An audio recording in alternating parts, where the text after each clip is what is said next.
2 more races remain in the Super Speedway Series, and one thing stands out after the first events. Chaos is inevitable. A track full of chaos then approaches as MNR takes to the high banks of Dega. We're live from the virtual Talladega Super Speedway. We welcome you to the Monday Night Racing Summer Series presented by Mach10 Digital and coverage of the Mach10 Digital 250. Welcome to Podium Esports. We're alongside Darren Denman in the booth. My name is Kenneth Bueno. Ryan Bauer, our producer, all night long. He's using cameras provided by Dougie Beer. Denman fresh off of the Gen 4 race at Chicagoland. What a stunner. Great racing, 3 and 4 wide sometimes. Great strategy and an unbelievable finish given to James Bigford. We go back to the Super Speedways, where last time we were out in this series, we were at Atlanta Motor Speedway, where Corey Heim was able to steal the victory. We head to one of the typical Super Speedways now in NASCAR in terms of the schedule. It looks like as we wind down this season, things are only going to get wilder. I mean, the entire season has been wild, Kenneth. Like, across the board, we've seen great racing. We've seen great strategy. We've seen chaos is the word you started to describe the show with. So I think we're going to be in a store for that again tonight. Right around 30 cars in the field tonight. And chaos is likely to ensue. So we're going to have to see how it all plays out here coming up from Talladega. It's a wider track, so we might see a little more crazy racing. Based off of Atlanta, we saw a little bit narrower track width just because, obviously, with the way that track is built, 1.5 miles. But this one, Darren, way bigger. The biggest super speedway that NASCAR ever has. And when they built this track back in 1969, they said, we wanted a track bigger than Daytona. So they went out to Lincoln, Alabama, and they did just that. Yeah, if you want to talk about the Ricky Bobby quote, I just want to go fast. This is the place to do it at, right, Kenneth? The fastest lap in NASCAR turned here at Talladega on the high banks. We're not going to see that tonight, but we are going to see some fast action that could, again, turn into a demolition derby here on Monday Night Racing. Practice has been a struggle for some of these guys already, so we're going to try to maybe get that out of their system. But again, it's going to be a very exciting race tonight with 96 laps or 2 hours. You see it up on the screen right now. 3 green-white checkered attempts and no fast repairs, which is probably going to thin out the field a bunch as we go through those 96 laps. Also going to make drivers much more careful in a race like this, which is around NIS length, 94 laps, this one 96. So this is going to be an endurance, no doubt, for the field. Let's bring you trackside and give you tonight's starting grid for the Mach10 Digital 250 from Talladega Super Speedway, where it is the defending winner here at Talladega. Lane Sabile looking to go 2 in a row at this famed racetrack, and alongside him is Hog Tamer's teammate Corey Heim, the winner of the last Super Speedway race we had in this summer series at Atlanta. Brandon Howe from the 9 car starts inside the top 3, one of our FrenchDress.com post-race show hosts, and Monin Rahman in the number 15 on his outside for P4. 5th goes to Bailey Turner in the 5 machine. He'll be joined by the 3-time winner this season, James Bigford. He has yet to be stopped so far this year. We'll see if anybody can beat him at this Super Speedway tonight. Then goes Craig Yansack in the number 33. He starts from 7th. Michael Fisher, pair of great races a couple weeks back. He's going to be into P8 to start tonight's event. Joseph Gregory in the number 20 is 9th, and rounding out the top 10, Darren Denman, the number 55 of Ronnie Osmer. And getting into the teams now. Landon Polinsky in the 24, rolling off P11, and DJ Cummings in the 10, rolls off P12. George Jewell in the 70, rolling off P13. And Presley Sora, who is always a favorite and always a threat at these tracks, is going to go 14th. Julian Ritchie is going to roll off 15th, and Francis Pelletier in the 1916. In row number 9, it's Josh Slayton, the old one, and Corey Doozer in the 14. And rounding out the top 20 is Brent Baldeck in the 4, and Joe Zolo in the 60 in 20th. Georgetown, West Virginia's Brandon Brown starts tonight from 21st. It'll be 22nd for the 51 of Cole Cabrey. Ford Martin starts tonight from 23rd. He is joined alongside by Adam Boyles in the 220. That rounds out row number 12. Back to 24th. Then behind them, you'll find Mark Rubilis in the number 99 machine. He is flanked by Dakota Curtis. driver of the number 23 in 26th place. Steve O'Fon, the 54 is 27th. 28th will go to Doyle Lawrence in the number 3 machine. Matt Stolnick once again starting pretty far in this field. We'll see if he can make another stellar comeback. He's got Dylan Connolly in the number 95 to his outside to round out the top 30. Dale Tanhart, so close to winning this Super Speedway Series at Daytona. He'll be looking to get some revenge from 31st on the grid. Alex Monteferrante in the number 79 starts from 32nd in row number 16. Taylor Burris in the number 45 rejoins the series from 33rd. He'll be flanked by Jason Grafton in the number 69 machine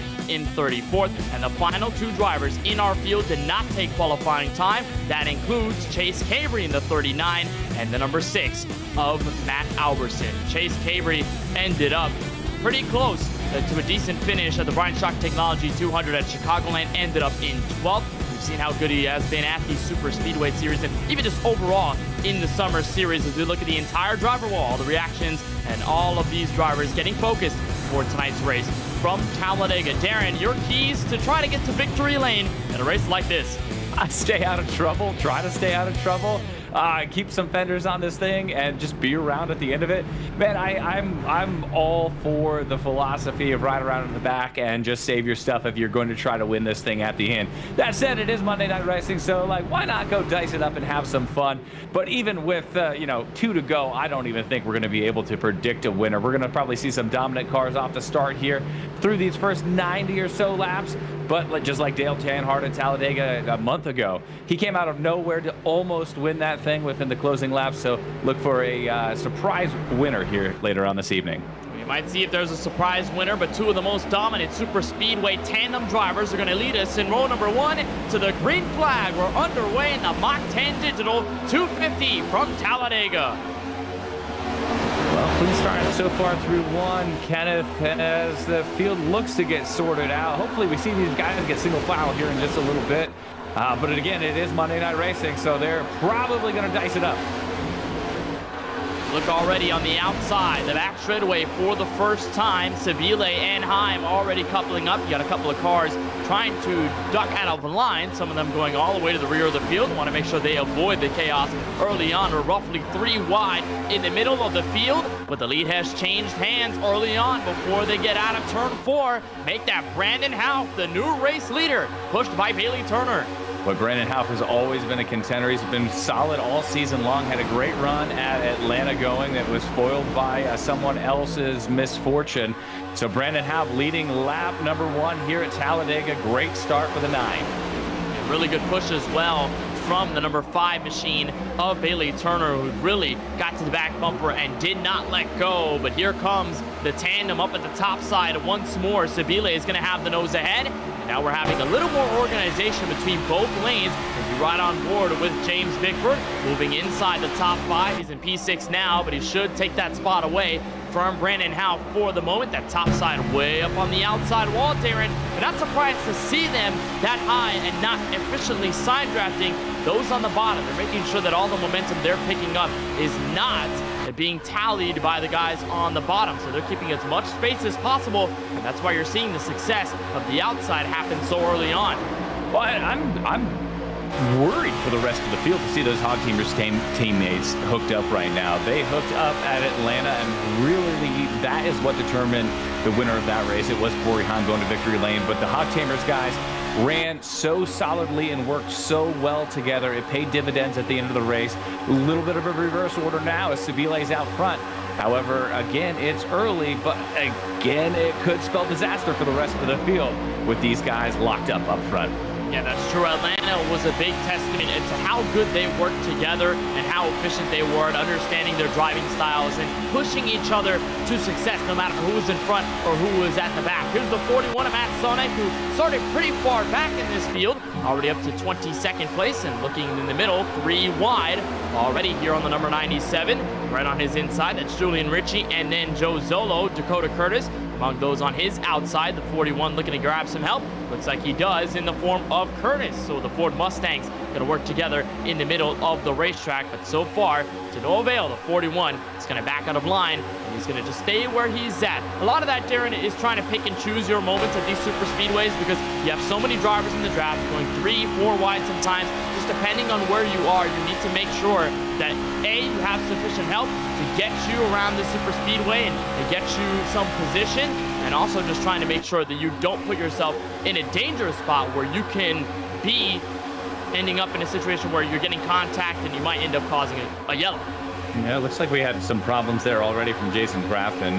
He had some issues last week as well. Looks like he might be losing touch with the draft here in the early going, lap 5, or he might just be playing the strategy game, get a little bit further back in the pack and avoid the attrition that we're going to expect a little bit later on, or really at any moment at this point. It is Monday Night Racing, right? So just watching out for those guys and their possible strategies dropping to the back of the pack to avoid these things. Yeah, but you're right. They did lose the draft, and that is now 4 cars that have lost grasp of this top group. You look at Joe Zolo trying to make it through the middle 3 wide, but Grafton, the most recent driver to fall off the first pack in draft. The second one was Landon Polinsky. You saw him go sideways on the apron earlier as Grafton was going by. He is 34th, and then Francis Pelletier and Adam Boyles, both of them backed out on the back straightaway, lap number 1. So they ended up falling out of the draft, and they're going to try to pick up the other 2 that have fallen out of line. Here is Dale Tanhart in the number 81, already up a couple of spots and still trying to work his way up through the field. Now 24th, just a little bit behind the number 41, Matt Stonek, who's around 2 or 3 cars up ahead. And I do believe we do have some 3 wide action, because right in the middle is Chase Cabrey in the 39, help from the number 14 of Corey Deucer.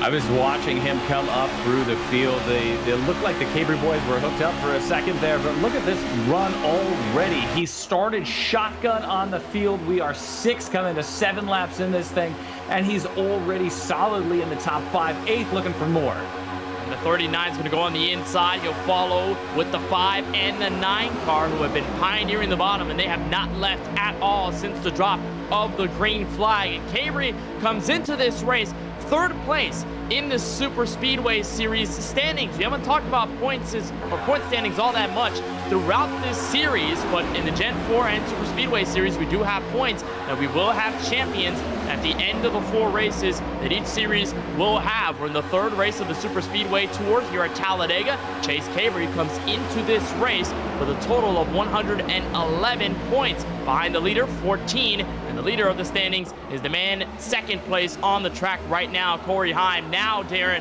we're officially getting 3 wide action, led by Michael Fisher on the bottom, and then the 33 machine of Craig Yancek in the middle. Yeah, so much for that. Maybe we'll just take it easy and try to save our stuff for the end. The boys want to play here early on, and they are 3 wide doing it at the stripe. The Hog Tamers guys still continuing to lead the field, but going back to the Chase Cabrey, was thinking about him earlier. He's starting shotgun on the field. Why not ride around out back? You know, that might be the smart thing to do. Probably not the fun thing to do, but here he is at the front of the field, battling already as we're on board with DJ Cummings. He also had a great run at Daytona to start this Super Speedway Series, and just lost it on the last lap from a nudge from Dale Tanhart, who's also coming up through the field. And we know DJ Cummings is a solid driver at the Super Speedways. He did win a Super Speedway race in Monday Night Racing history. Picked his 2nd career win with the Indy cars at Talladega. So it was the same track, obviously different car, and way different handling characteristics with that IR-18. But in the case of just driving at the Super Speedways and positioning yourself in the right place at the right time, DJ Cummings knows how to do exactly that. We're all riding on board with the number 98. This is Presley Sora up into 13th. And what a cool story for Presley, Darren, that he posted about, I'd say, yesterday or today. I think it was last night that he posted it on his Twitter page, that he had a collaboration with Enchroma prior to his first asphalt late model race at Salem Speedway, and WLKY CBS, the local station there, Darren, did a feature on Sora trying the glasses for the first time. He grew up colorblind, and now he can properly see color. Right before that, his first late model race, and these pictures definitely tell you the story, Darren, of what Sora sees without those glasses and what he does with the Enchroma on. Yeah, it's a really cool thing, and really cool just that, again, Presley is doing so much in real life with what he's experiencing. You know, we talked about him last week getting involved with the community and getting called Race Car Man by the kids at the youth center over the summer. Now he's in the media again this week for this great advancement really in his life, this great new ability that he's going to have. And, who knows, maybe we'll see some really sweet kind of paint schemes coming out of his shop now that he's got these great glasses for him. Yeah, really cool to see Vince Wolfram, who was the reporter who did the feature on Sora, trying to document his journey with color blindness and then him trying on the glasses for the first time. I remember in that feature, when you watch it, he tries for the first time. He's like, wow, like I didn't imagine yellow, I imagine yellow's a boring color, but now I kind of like it now. So, cool to see Presley Sora with that collaboration with Enchroma, and obviously awesome to see him as well on the real life side of things, take to the late models on short tracks across the country. You look at the 39 machine, Chase Cabre, we saw his progression early on, but it has stifled quite a bit. Remember, he was inside the top 10, Darren, now has fallen back to 17th, so the draft really not helping him at this stage of the race. Meanwhile, Brandon Houff continues to move on the inside. Lane Sabile and Corey Heim maintain the middle as the top side is developing. And Craig Yantak once again at the forefront. It really seems like everyone is looking for something that they don't have right now outside of the Hog Tamers guys, right? Like, we see the Hog Tamers and Monin Ramen locked up top. They've been locked up. Actually, that top 4, I guess, has been locked up all top pretty much all race long. But throughout the rest of the field, everyone else has been pretty fluid, falling back, clawing their way up front. The fun part about this all, though, is that everyone has stayed clean so far, knock on wood. If this was the opening race of the season, we would have probably seen about 15 of these guys upside down already. So they're keeping it clean here in the early going at Talladega.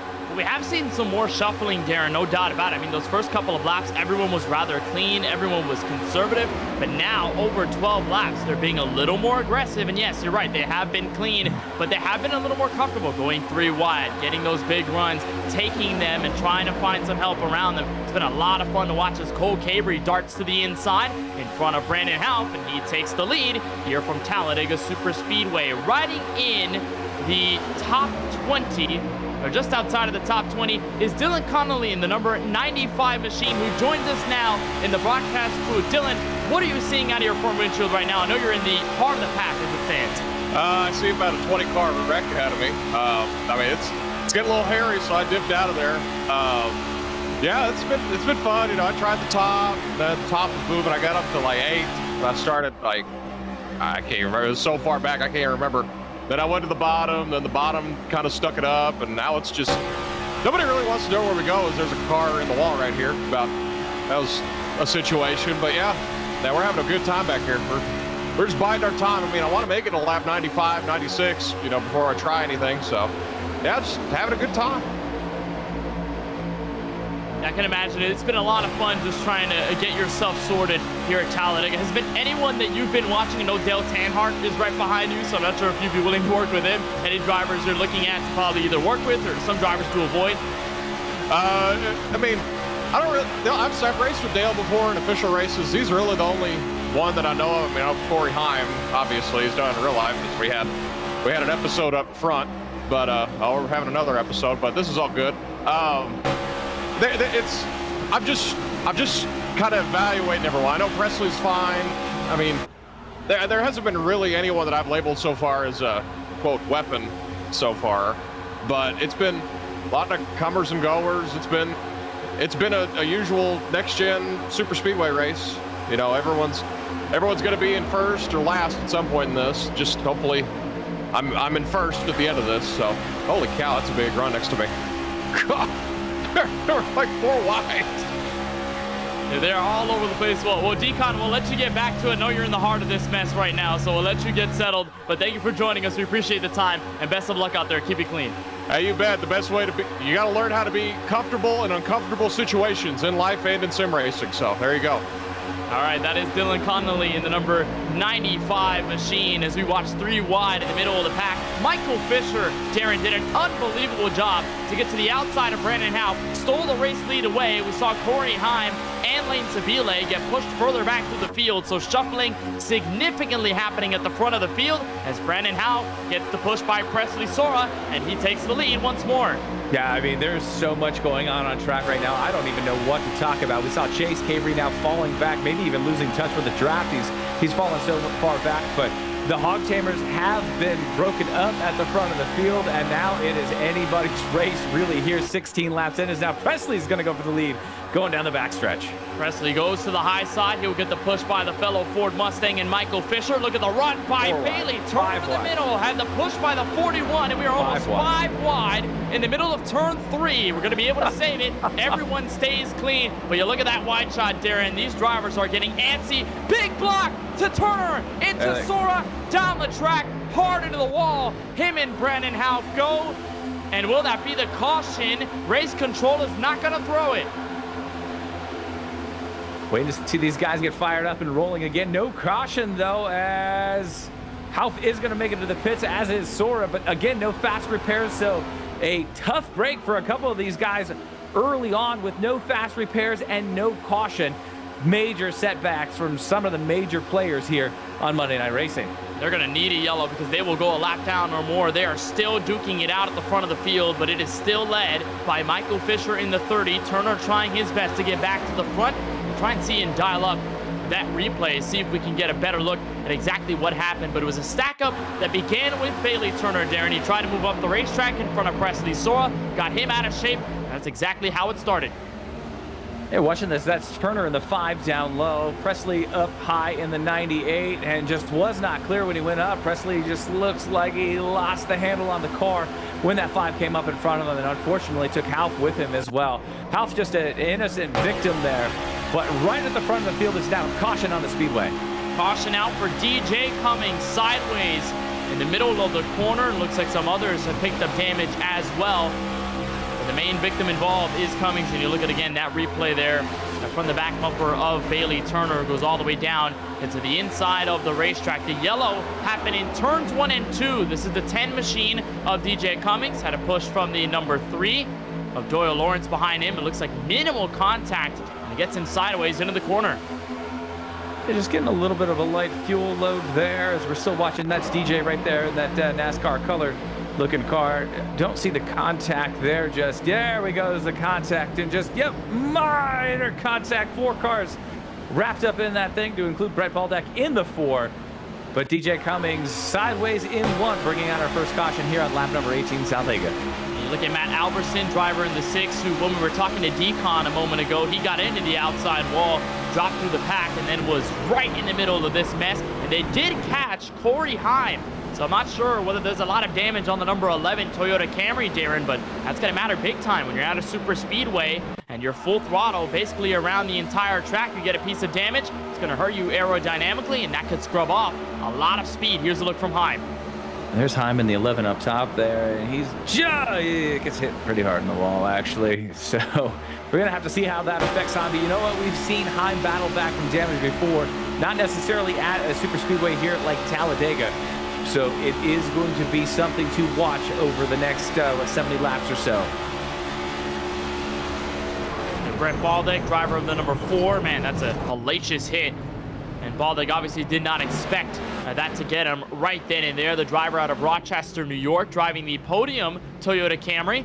Looks like his damage going to be accrued rather early. We do have word that Presley Sora, due to that incident and due to the fact that he brought it down pit road, he is disconnected from tonight's Mach10 Digital 250, so he will not be able to continue. Leaders on pit road. Michael Fisher going to bring everybody in. And I'm certain, Darren, that 19 laps in, you probably would not expect these guys to be in, but it looks like many of them getting some fuel and possibly some tires, as Michael Fisher, I think, overshot his pit stall quite a bit. It's also going to be interesting to note on this one as we watch those Hog Tamers guys at the front of the field take tires right there at pit stalls 1 and 2. Leighton Sabile is going to lead them off, but where is that going to shake out the Houffs of the world, who had to, Houff is 1 lap down, as is Presley Sora, so there's not going to be any cycling through. There's not going to be really any big break there for those guys, as it looks like Sabile is going to lead them off pit road, with Monin Rahman close behind in second.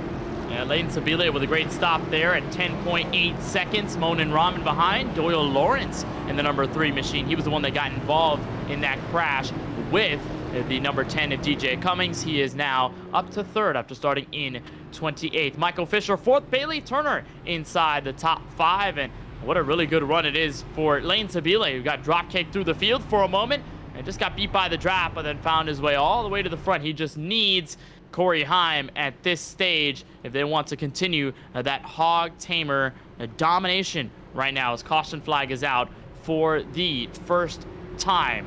So 20 laps into this Mach10 Digital 250. Lane Sabile, the leader so far. We'll bring it back in just a couple of moments from Talladega Superspeedway.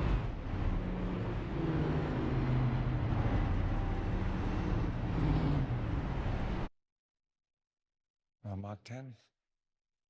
Let's give Mach10.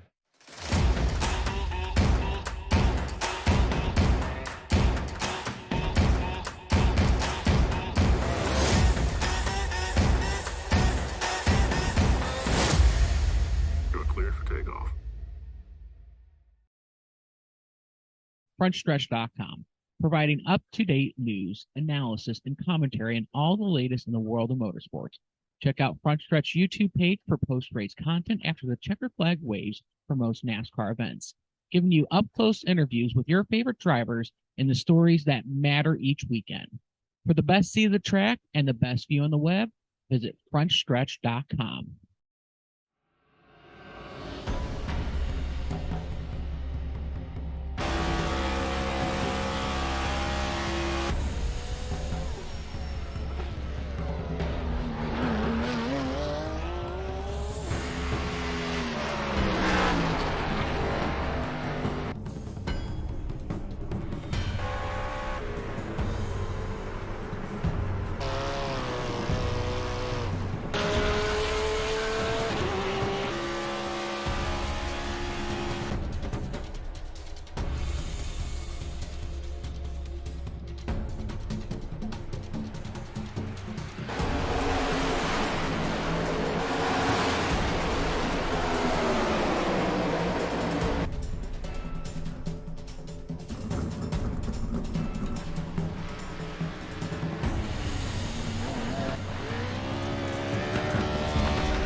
Welcome back to Talladega Superspeedway. We continue our coverage of the Mach10 Digital 250 as part of the Monday Night Racing Summer Series presented by Mach10 Digital. Kenneth Bueno and Darren Denman to bring you the coverage. And over the first 21 laps, Darren, we saw a bit of chaos, a lot of movement through the field. But what have you noticed early in this event?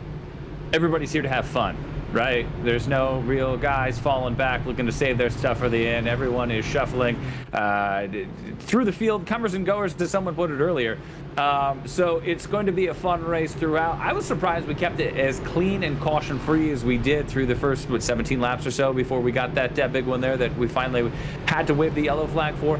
So it's going to be an interesting race. Everybody now on fresh tires with 70-something laps to go. Pit strategy probably won't play a big part in this with the cautions we're assuming we're going to get. But it is something to note as this race plays out. Also to note, one big name out of this race early, the 98 of Presley Soar. Brandon Half, who led this race earlier, is now a lap down in 33rd place. Lane Sabile and Monin Rahman bring us back to the green flag from Talladega Superspeedway. The 25 shifts up to the top to block the run by the 15. Doyle Lawrence, a push by the Chevrolet behind him, and Bailey Turner gets him to the front, but the tandem might not last out of turn 2. And I liked Bailey Turner, what he did at Daytona in the first race of the Summer Series, and to see him up front is a great place and an expected place to see him. Let's see if he can hold off the field, though, as he's pushing and shoving down there on the low line. As Sabile on the high side looks like he has a run. He does, but it's not going to be enough to break the number 3 of Doyle Lawrence. Bailey Turner came home in the 8th place position in the last race, Gen 4 at Chicagoland Speedway. Had a fresh tire call that could have worked and gotten him the win, but unfortunately so many cautions came out, it hurt his chances of getting to the front as fast as possible. Still a great finish, but Turner still eyeing in on his first career Monday Night Racing victory. How about Matt Stolnick in the 41, up to the top 3 after starting 29th? Matt Stolnick on the high side. He's not the best qualifier. He is a heck of a racer, though, and he's got the momentum and the push from the 23, looking for the lead as it's 3 wide for the lead at Talladega. Stolnick, a two-time winner in his Monday night racing career, both of them coming at super speedways, one at Daytona and one right here in Lincoln, Alabama. The 41 getting the push from the 23 of Dakota Curtis as here swoops down the 30 of Michael Fisher, trying to nab the lead away, but to no success. Draft is advantageous on the outside. Cole Cabrey looking to split the difference, and he does, gets to second. Oh man, they are just dancing back and forth and playing the runs at this point. Who's going to lead this one? It looks like it's going to be Cabrey at the line. But Sabile with the lead into one. Great racing up front here at Talladega, as Stolnick's going to latch on now back to the bumper of the 51 and try to push him back to the lead. And as they cross the start-finish line, in your top 5, 3 of them started 22nd or worse. It just shows you how big progress works here at Talladega Superspeedway. Big block up to the top. Potential crossover there by Fisher, but could not do it. The run goes back to the inside, shortest way around the racetrack. And Darren, what I've noticed is that a lot of these drivers are getting smarter with the runs that they're getting. These next-gen cars, when you're standing right behind somebody, you can get such a huge run on them and slam the rear bumper, or you can immediately slingshot past them. What I've noticed is that they've become a little more careful with it. They do have big runs, but they're smarter about where they place the car, smarter about how they make those runs work, and ultimately is creating the fantastic racing we're seeing right now. We're almost 3 wide for the lead. It is incredible racing. I was just looking at the 3 and the 5 hooked up on the bottom and thought that they were going to run like that for a while. They've been hooked up a lot all night long, but Turner got a run. Turner got a push and was able to block into the lead. And now Matt Stolnick solidly up into second. And now great racing at the front of the field from some of our veterans of Monday Night Racing as they go high side at Talladega. What just a fantastic battle for the lead up front. It's been awesome to see, and I was wondering there if Lane Sabile was going to follow Michael Fisher to the bottom and make it a case for the front. They did not. They stay separate. Fisher blocks the run on the bottom by Doyle Lawrence. Mark Rubilis gets in as the 3rd car on the inside. That bright green and blue Toyota Camry for Crypto Autosport. And now manning the middle are the 2 Ford Mustangs, Craig Yansack in the number 33 and the number 51 of Cole Cabrey. You're right on board with the 99 of Rubilis, the driver out of Glendale, Arizona, trying to make sure that he can stay where he's at. But that outside, Darren, really has the momentum. They have basically separated themselves at around 5 or 6 cars from the main pack as here comes Sabile.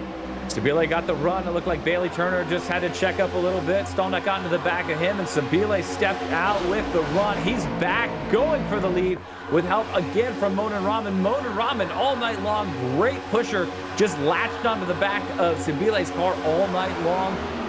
He's been latched on to the Hog Tamers cars all night long either way, as he is now trying to get Leighton Sabile in the 25 to the lead. And the engineer at Venturini Motorsports is having the run of his life right now. And you looked at Michael Fisher, who just got absolutely sent by everyone and dropped all the way back through the field. He's now down to 12th place, trying to recover in this main pack. There's a huge Checo on the bottom. Stacked a lot of drivers up there, still trying to make it 3 wide through the middle. Craig Yansack looks like he has backed out. Looks like he's not actually going to follow Corey Deucer into line. Now ducks low. Bailey Turner bringing in the 41 and Matt Stolnick. So the 2v2 happening once again on the inside and the outside out of turn 4. Just incredible racing again up front. Really love what Bailey Turner's doing in this 5, though. He's got that bottom on lock, and he seems content to hold that right now as the pack just seems to be all over his back bumper. He's losing the lead here just a little bit with the momentum and the formation up top, but gotta watch Bailey Turner in that black number 5. I just love the clean black look on that car. We got one sideways. That looks like the 3. He's gonna take Rubilis with him. Caution is out at Talladega. And it's Doyle Lawrence in the 3. Brandon Brown gets involved late. The 99 of Mark Rubilis. And that is our second on-track caution of the night, involving 4 or 5 cars. Ronnie Osmer in the 55 seems to be in it, but it all started with the 3 of Lawrence, who got sideways in the middle of turns 1 and 2. I think, Darren, that was a faulty push by Rubilis in the middle of the corner.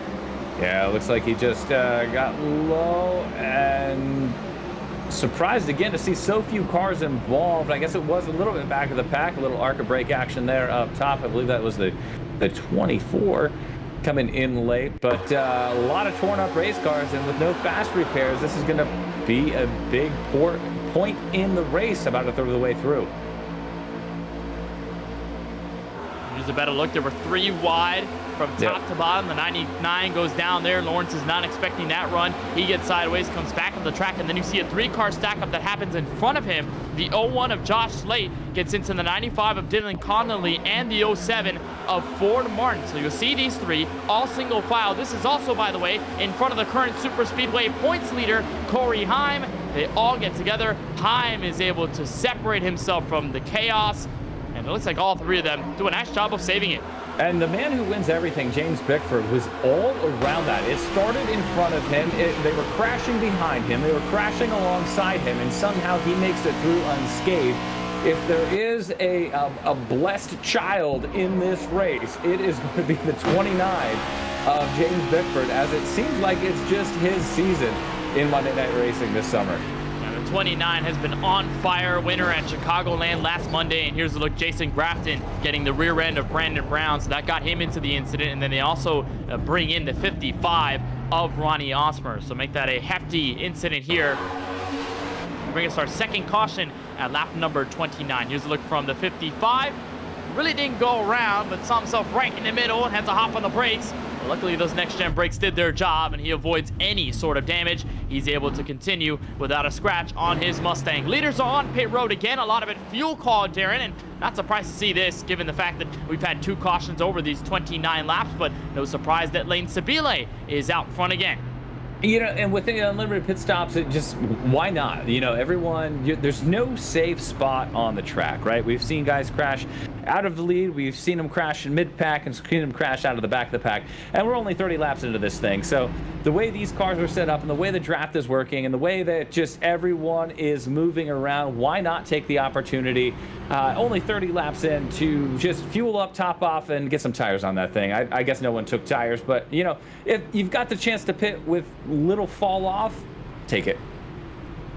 Oh yeah, 150%.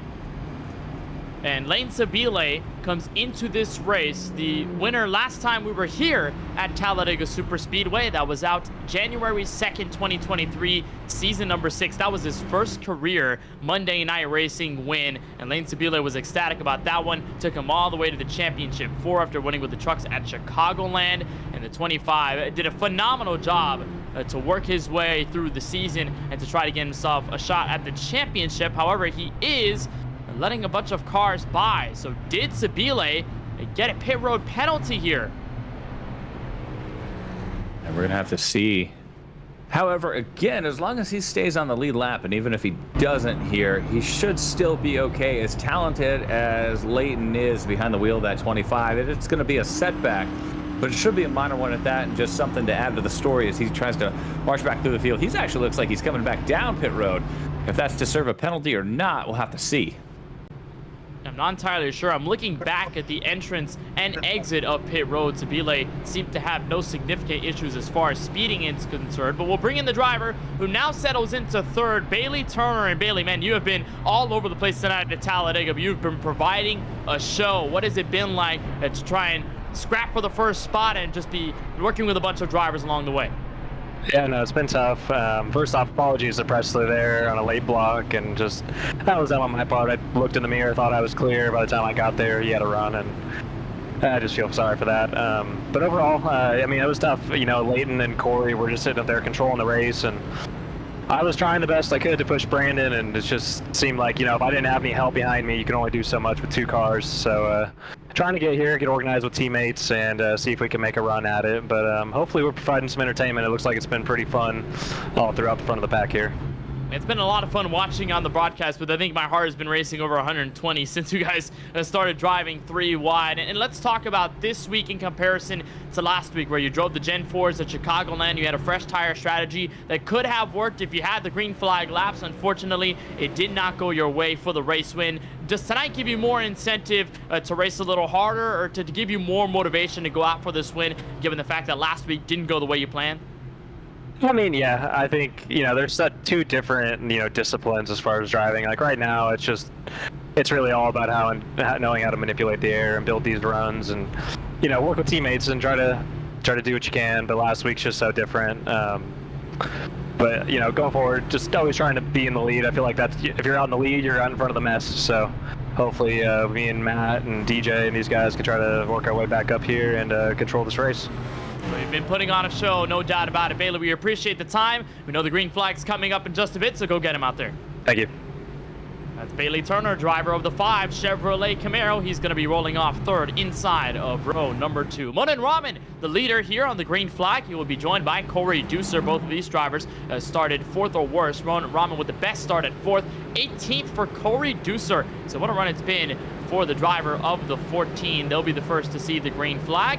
Question is, do they have substantial help behind them when they get to turn 1, Darren? The last thing you want to do is be the lone car ahead of the field coming out of the first 2 corners. They'll make their way down the long tri-oval to the restart zone. Monin Raman hops on the gas pedal. There's the push delivered by Bailey Turner. We're back under green.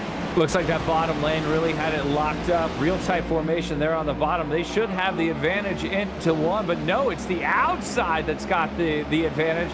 As we cruise through 1, that's Bailey Turner. We were just talking to him. He's got the push on the 14, and he's probably going to be looking for more, a little antsy to get to the outside, and he does.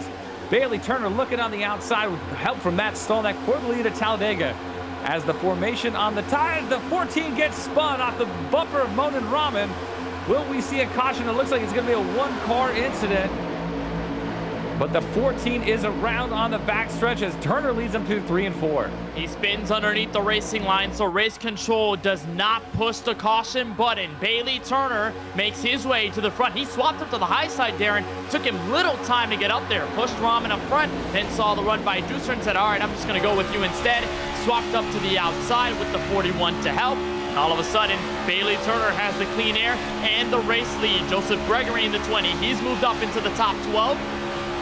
He looks all the way through the middle, trying to follow in the case of the 07 Ford Martin. Cole Cavery, who at one point trying to make it 3 wide through the middle. Now trapped on the high side with nowhere to go. Organization building up a bit. Michael Fisher tries to look on the top side. He'll be followed by a couple of drivers trying to look at Bailey Turner in a 3 and 4. It's interesting to see what Matt Stolnick does. I think he's the key into a lot of this right now. He's running second on the bottom as we cruise through 3 and 4. We're through the thunderstorm here in Pennsylvania. My lights are flickering as they go through the tri-oval in Talladega. But Bailey Turner, with that push from Matt Stolnick, he knows what he's doing, does Matt Stolnick. And the question is how long does he stay there and ride? I think he's smart enough to just ride out the middle portions of this race in second, content to ride there and keep his nose clean. Yeah, and especially if no one's making a charge on the outside for now, that outside is still a bunch of car lengths back. You can afford to just sit where you are and hang in this draft unless you find a run good enough for the taking. James Bickford is also in this situation as well. He's moved his way up into 4th mode, and Raman turn into turn 3, hard into George Jewell down the racetrack. And it looks like he'll be able to keep it away from everyone else. So once more, Darren Denman, we have a scare that does not result in a yellow flag. Boy, that's quick. 2 quick incidences that Monin was involved in. Waiting for the replay on that one as he's going to come through the trial now. Now we've got it up from our producer, Ryan Beard, as there you see Raman in that mobile 1 car on the high side, off the bumper, into Jewell. Jewell hard on the outside wall. We've got hoods flying all over the place, but we stay green here at Talladega as Raman actually is the one that's going to come away from that mostly unscathed. Good break for him. I don't know how he did that. Yeah, I don't know how that did not cause a caution. I'm surprised that everybody got through cleanly. You look at the 70, he travels down the apron onto the racing surface, and nobody got into him. So the second time we have a almost caution out on track that does not result in a yellow, and now we have a huge pack, but they're going to be broken up. Caution flag is out officially here from Talladega, and it looks like a big stack up at around turns 3 and 4. It involved Corey Heim and Lane Sabile. So that was in the second pack of cars.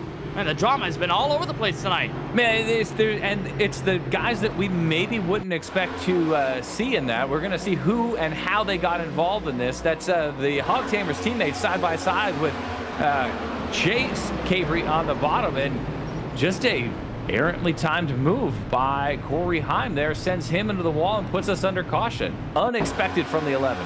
And this is an odd situation here because not only are they in the second pack, but look who they're catching up to. That's the Toyota Camry of Joseph Gregory, who's way slower than these guys. Heim was going to go down to block the 25, And then the question would have been, if he went down a block and they would have been fine, how would they have handled Gregory? Would they have just sent it to the rear bumper and expected him to just hold on to the race car? A very weird situation. It's such a... Look at Heim just go down, not clear at all, right into the front bumper of the 25. And we've talked about how well those Hog Tamers teammates work together. I put my foot in my mouth, I guess, at the beginning of the race, saying how greatly they work together even at Atlanta to get Corey Heim to win, and how the rest of the field should fear these two hooked up. And yet here, just a mistake at the end of the back straightaway sends Corey Heim around and puts us under caution. Such a significant closing rate. You saw it there off the rear bumper of Joseph Gregory, who was just hanging by himself, waiting for a draft pack to go pick him up.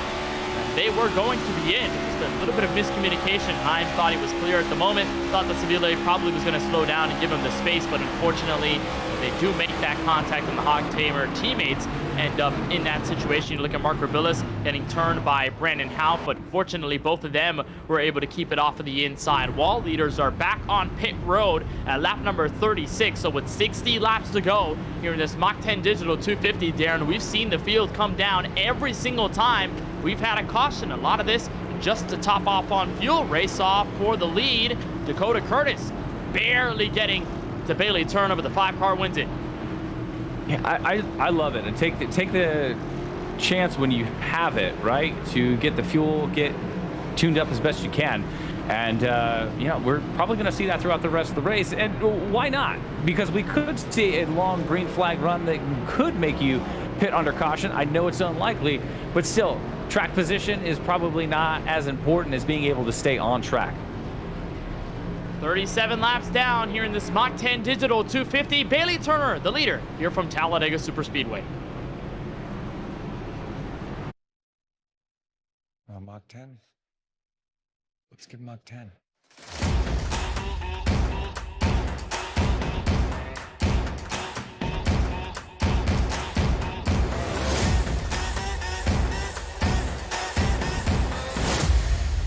You're cleared for takeoff.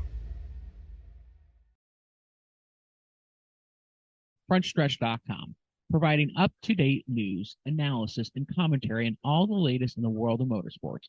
Check out Front Stretch YouTube page for post-race content after the checker flag waves for most NASCAR events, giving you up-close interviews with your favorite drivers and the stories that matter each weekend.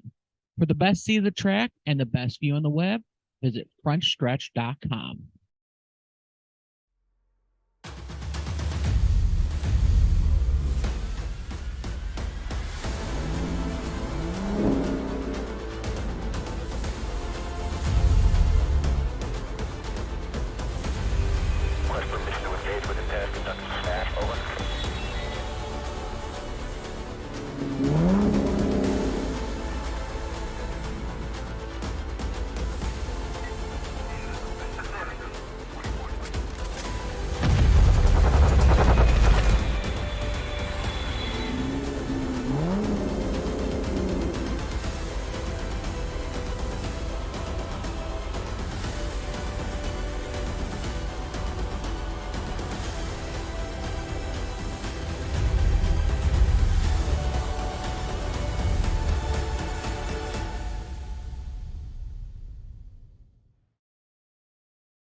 Coverage of the Monday Night Racing Summer Series presented by Mach 10 Digital is presented by Mach 10 Digital, your partner for stunning video production and digital marketing solutions. From concept to creation, they bring your vision to life with precision and creativity. Elevate your brand with captivating visuals and impactful messaging.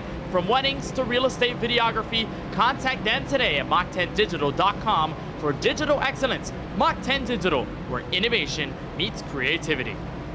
38 laps through of this Mach 10 Digital 250 from Talladega Superspeedway. Bailey Turner, the race leader, but the driver sitting in third is the man who started all the way back in 29th, Matt Stolnick. First of all, Matt, welcome to the broadcast booth. And I have to imagine every time you get into a race car in this series, you have a rocket booster strapped to the back end of your car because you start at the back of the field and you work your way up in no time. How were you able to do it tonight?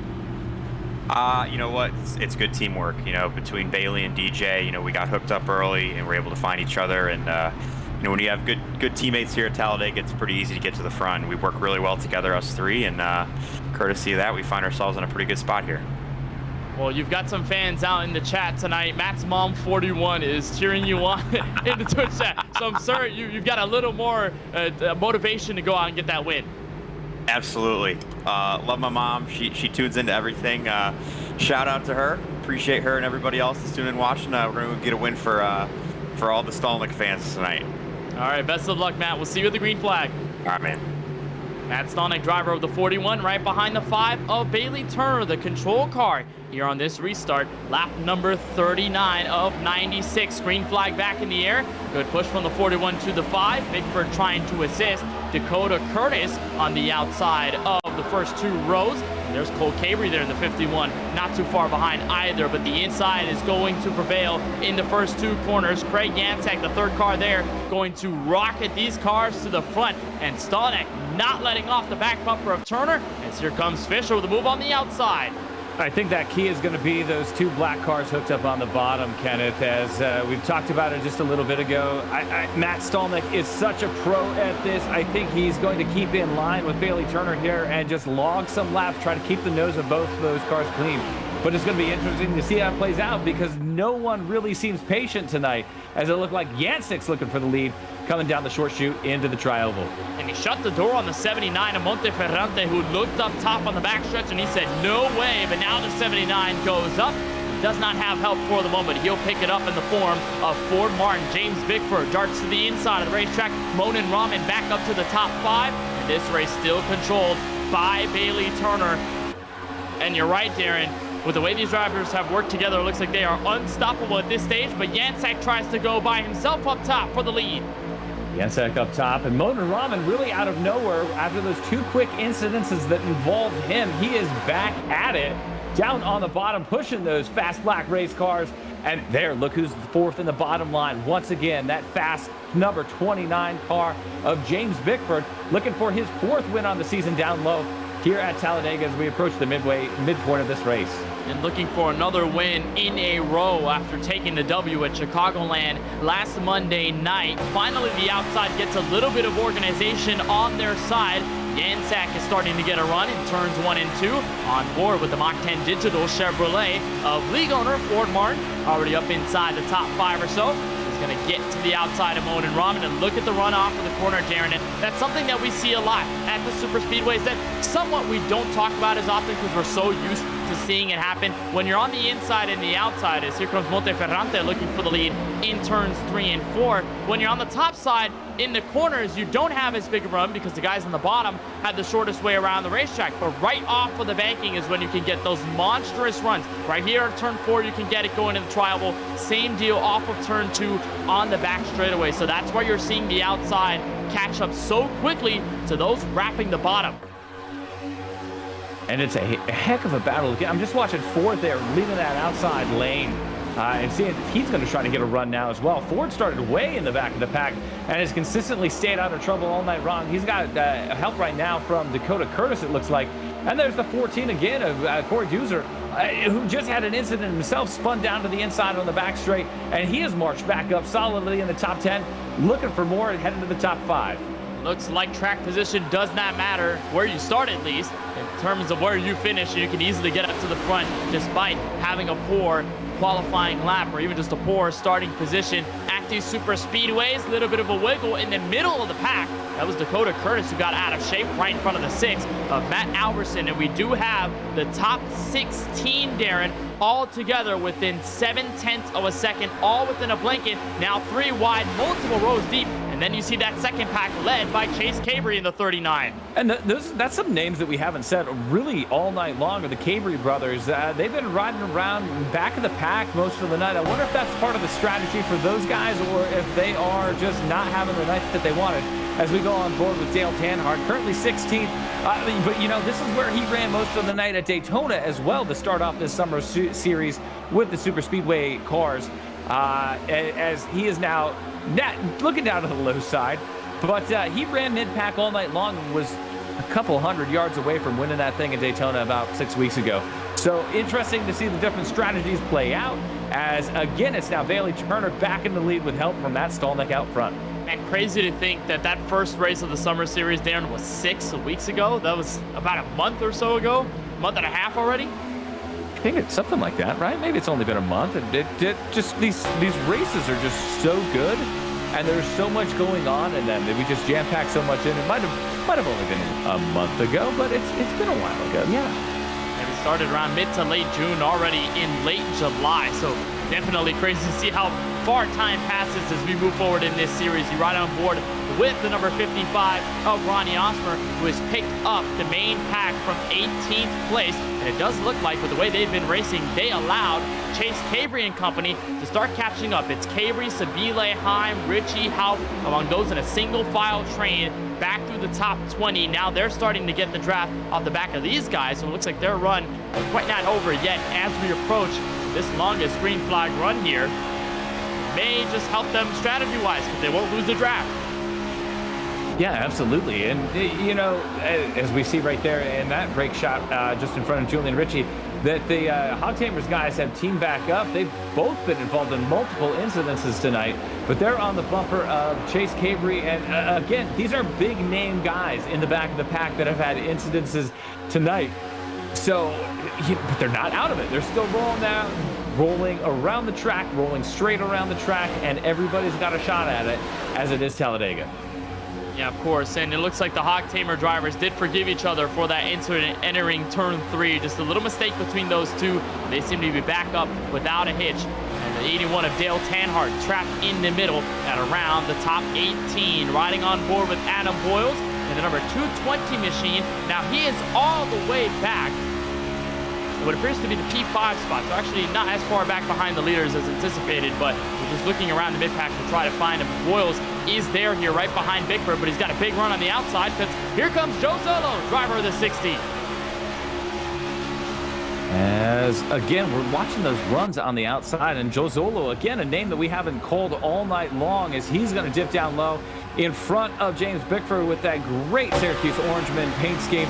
He's looking for more behind Ford Martin, as Ford is, again, another name that we've seen march consistently up through the field all night long, and is finally in a great position, running third behind Matt Stolnick. Again, though, we talk about the regulars here on Monday Night Racing, and again, we see them rise to the top, as Turner, Stolnick, Martin, Zolo are the top 4.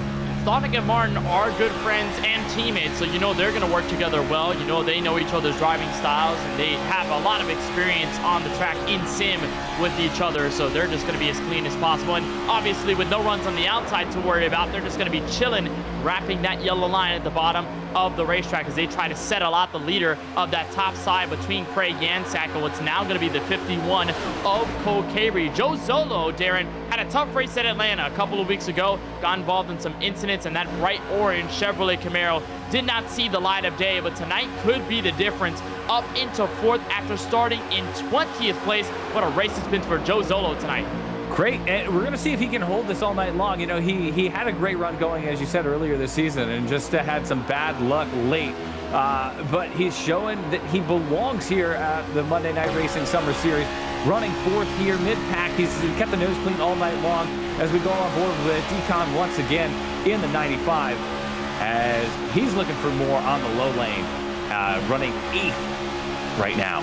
Well, if he looks to the outside, he'll see the 30 of Michael Fisher, the 15 of Monin Rahman, the 25 of Lane Sabile. Now the outside is a bit more organized. And what they're doing, Darren, is they're side drafting the inside train. We didn't see that much in the early stage of tonight's Mach 10 Digital 250. Looks like Monin Rahman and company, they're going to take Fisher out of the conversation.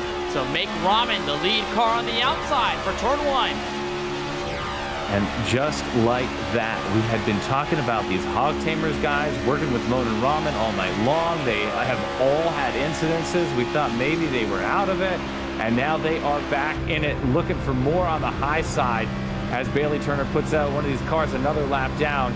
But we are shaping up for a great finish as we are now halfway through. A lot of the major players still involved in this one, and even the ones that have had contact with other cars or the wall are in contention once again. But you got to look at that 29 again as we're shuffling them around right at the top 10 mark. You got to look at that 29 car, James Bickford. He's kept the nose clean pretty much all night long. He's got the golden horseshoe, it seems like, at this point. 3 wins already on the season, and he has had them crashing around him all night long, and he's kept his car clean. Running 5th right now is James Bickford, and looking probably just to bide his time at this point and keep the noise clean on that Toyota. I mean, that's definitely true. A beautiful Charlotte Phoenix Toyota Camry tonight. And part of that, Darren, is why Bickford has been so successful at these larger tracks. He's always clean when he needs to be. He doesn't put himself in risky situations. And even if he ends up in a tough spot, like let's say at Chicagoland, where he got involved in a couple of crashes near the back of the field, he somehow finds a way to pivot himself in the right direction, get himself in a nice spot where he can lead the race lane to going or find a way to win the race in the last lap or so. And then, of course, that's reason why he's got so many wins in this MNR Summer Series this year. That outside, Darren, though, continues to fall apart lap by lap by lap. It feels like they cannot find a convincing leader. Nobody's comfortable with being 2nd or 3rd in line. They keep breaking each other up, and part of that is making them lose a lot of time. That inside, a little more organized, and while they have been more stable, a lot less fun to watch, they've been faster. It is less fun to watch, right? But it's necessary in this type of racing to just log some laps at some point, right? And compared to the Daytona race earlier this season, these guys are still just keeping a fairly clean race. I know we've had some incidences, but again, they are clicking off the laps, and that 2-hour limit on the end of the race is not going to come in play. We're looking to run 96 here tonight. You're watching the outside still, roughly 3 wide, Lane Sabile. Working through the middle, he gets underneath Michael Fisher. And a look at the race leader, Bailey Turner, Matt Stolnick in 2nd, Ford Martin in 3rd, Joe Zolo 4th, and then James Bickford rounding up the top 5. There's the 25 of Zabile, who's had a really tough route so far. He's going to have the help from Michael Fisher, but really at this point, it's not doing much to get in closer to the front of the field. And I want to point out one car in this main pack, Darren Denman, and that is the 39 of Chase Cabry. He is currently 17th, now going to be 18th here as Michael Fisher goes by. But he, ever since being in that single file train, caught up to the field and hasn't done much. He hasn't gone to the outside. He hasn't made it 3 wide. He hasn't been super aggressive. He's just been here. Is that enough right now with 45 laps to go to hold Absolutely. Not doing much is key at Talladega, right? If you're not doing much, you're keeping your nose clean, you're not getting involved. You know, you're not doing much.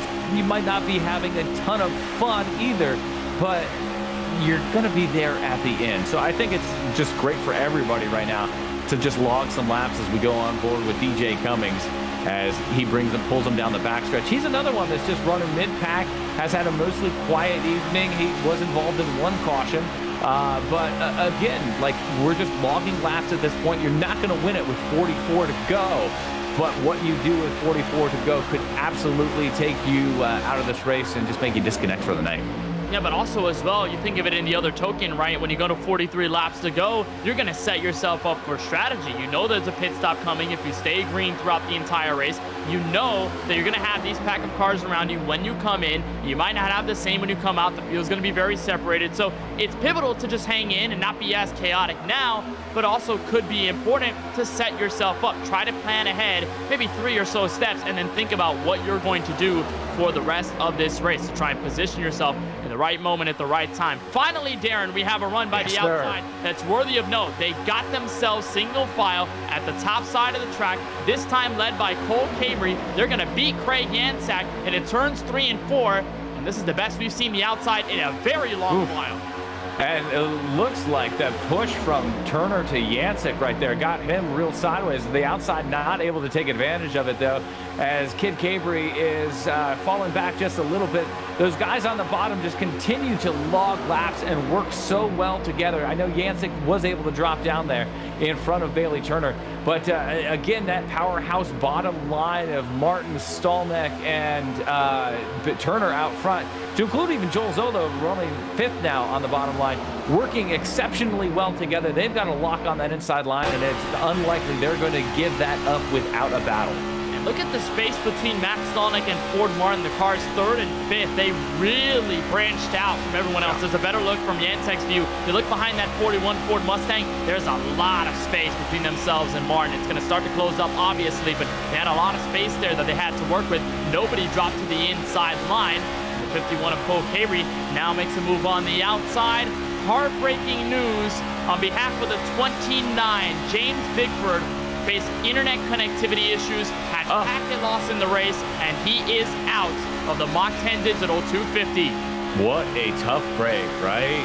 What a tough break for James Bickford. He was looking for another one on the season, and just a bummer for him. He was in contention all night long, but then the strategy also comes into play for the guys left in this race. He was working so well on that bottom side, as now these guys have got to find another dancing partner as that bottom line continues to lose spots as the top side keeps putting their guys down low, to include Cole Cabry now leading this thing.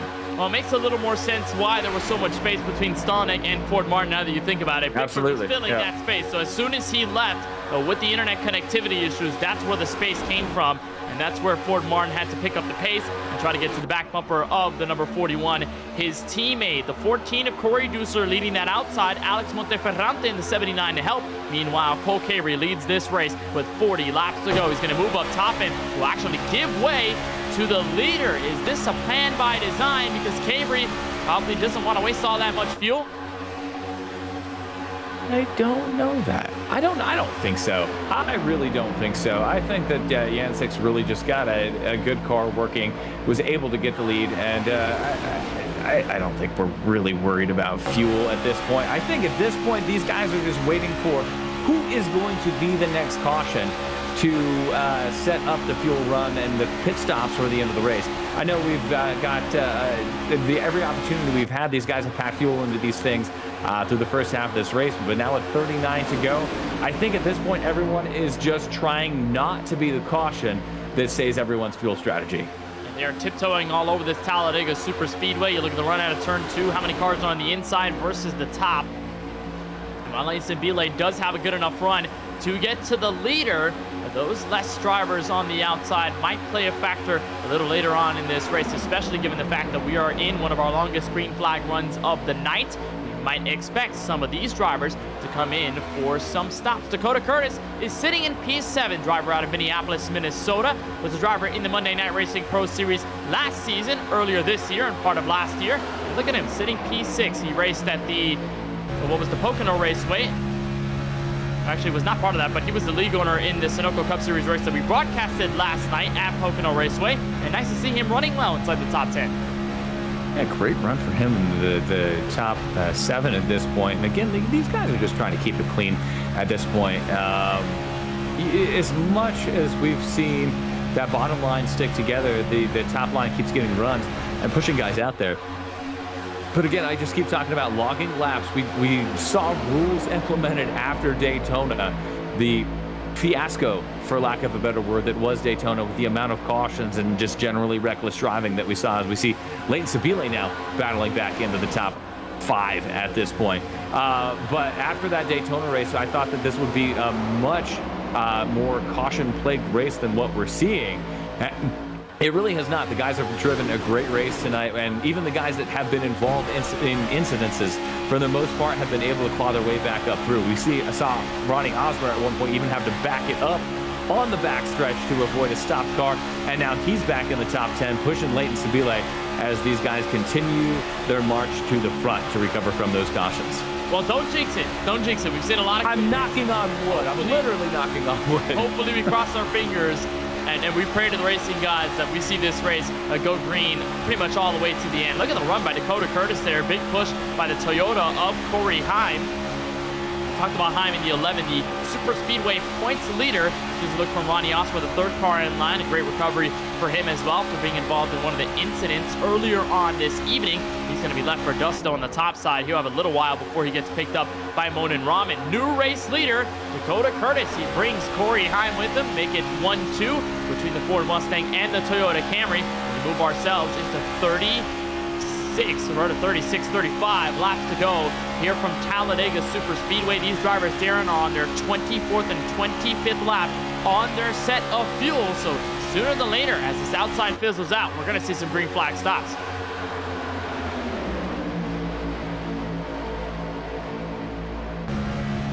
And now look at the outside, led by Ronnie Osmer. He's got the help this time from the 07 of Ford Martin, and surprisingly enough, nobody is going to the outside to block that run. It feels like they are way more confident in their ability holding the inside as opposed to trying to branch out, trying to go out into the realm of the second and third lanes. But it looks like it's going to work for the 55. And Ronnie Osmer gets to the front at Talladega in turn 1. It's incredible to see what this outside line has been able to do. You know, we keep talking about the powerhouse that was that bottom of the 5, 41, and 15. They're still locked up.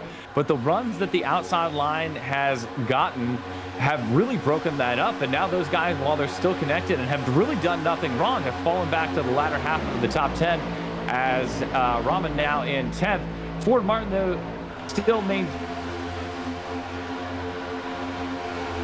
Ford Martin still in second place right behind your leader, and you saw as that outside got the huge run to take away the lead. The 10 car, DJ Cummings, got left out for dust. The Westfield, New Jersey native has fallen back to around P7, so he found some space in between Craig Yansack and Bailey Turner, which also comes to my surprise that Bailey Turner, Matt Stolnick, has not been more aggressive. Maybe partially it could just be the fact that they are saving fuel. They want to make sure they play the strategy game first before they go all out for the race win. But they were so aggressive to start this race to get track position, and now it seems like they're letting everybody by them without a problem. They don't seem to be uncomfortable with drivers in front. They seem to be okay with it, telling them, hey, you can lead the race. We'll be back here hanging around by ourselves. We don't want anything to do with you guys for now. We're saving fuel. We're going to try to extend this race and make sure that our fuel strategy is not uncomfortable at the end, but rather comfortable by the checkered flag. His car down pit road, that's Brandon Brown, driver of the 12.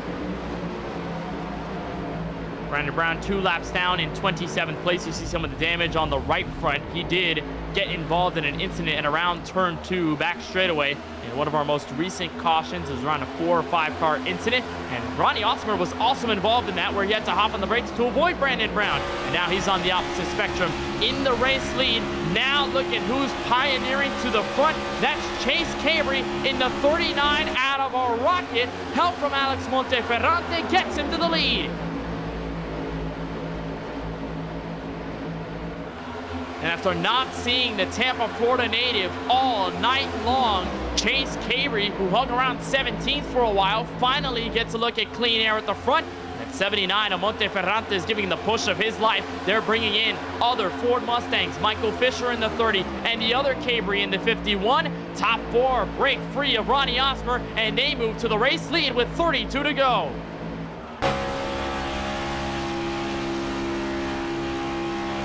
Here's a look on board from Cabry, looking back at Monteferrante in the number 79, who unfortunately has not found a lot of luck at these super speedway races, nor has he found them at the Gen 4 races. He's had a pretty tough MNR summer season, but Monteferrante, much like many drivers in this league, are trying to pick things up and get their first win. Cabry, a bit of a block there, checks up the inside line, and as the outside has completely fizzled out, it looks like these drivers are ready for green flag stops. One of them's already coming in. That's the 23 Dakota Curtis. It looks like that's a solo call.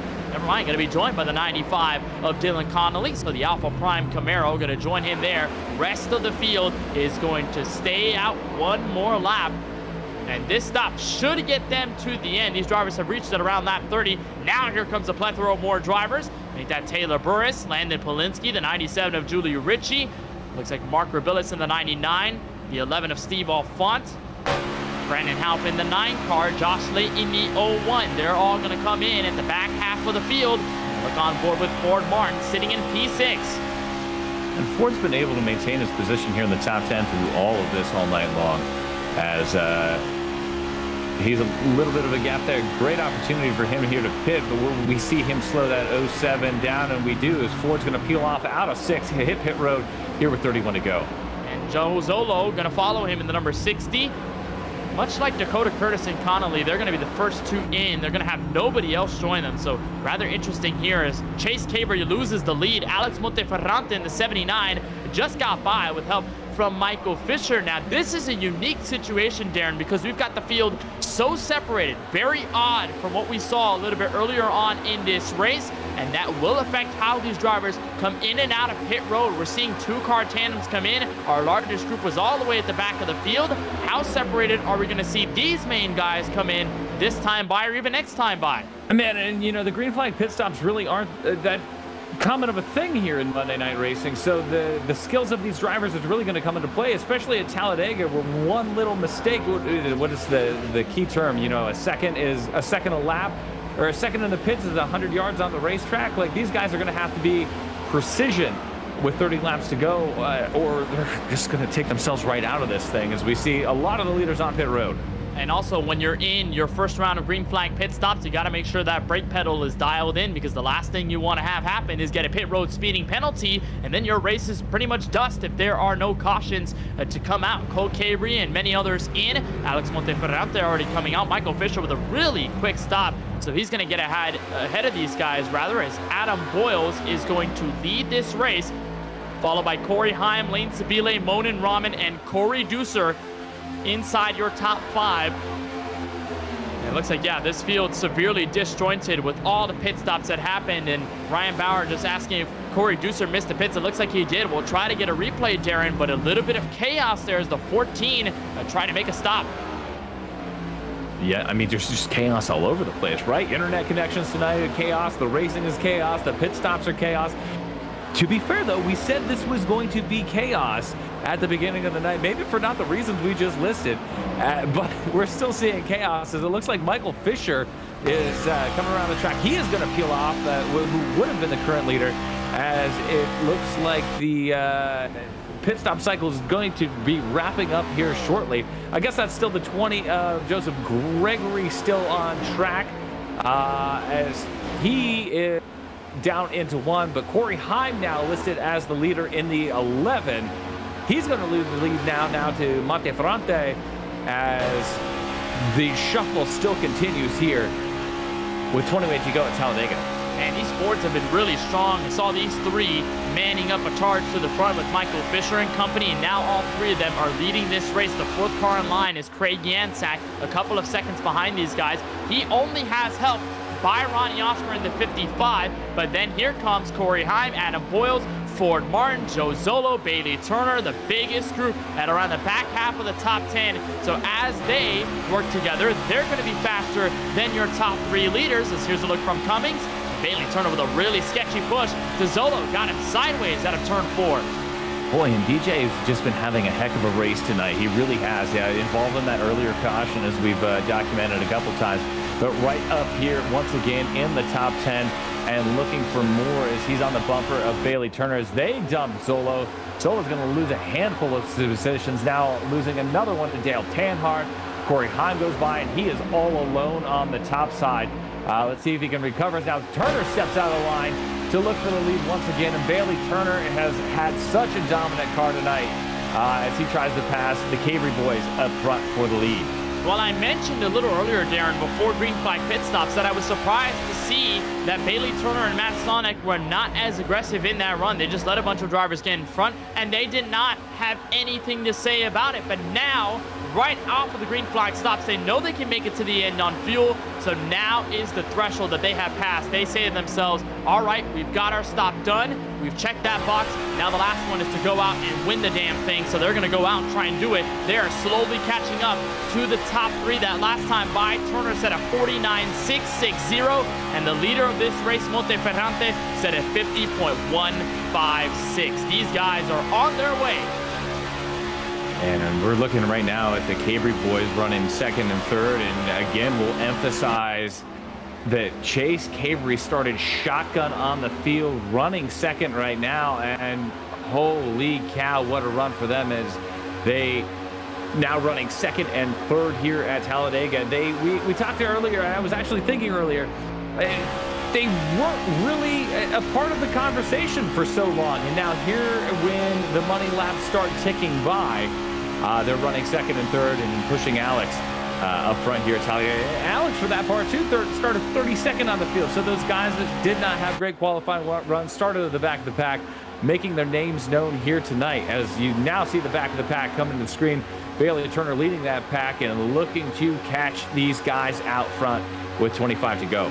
Yeah, you're right, Darren. That was a great point you made on behalf of the top 3, that they all started deep in this field and they all have a shot to win. In the last leg of this Mach10 Digital 250, Monteferrante started 32nd, Cole Cabry started 22nd, and Chase Cabry was one of only 2 drivers, him and Matt Alberson, to not put a time in qualifying. Started all the way at the back of the field, and they now lead this race. On board with DJ Cummings, who is the second car behind Bailey Turner, this time by another huge gain for the second pack of cars. Bailey Turner with a 49.889, your leader at a 50.163, so they are closing in rapidly. And look who's the fourth car in this single file train, Darren Denman. Is that a familiar Dale Tanhart? Yes, it is.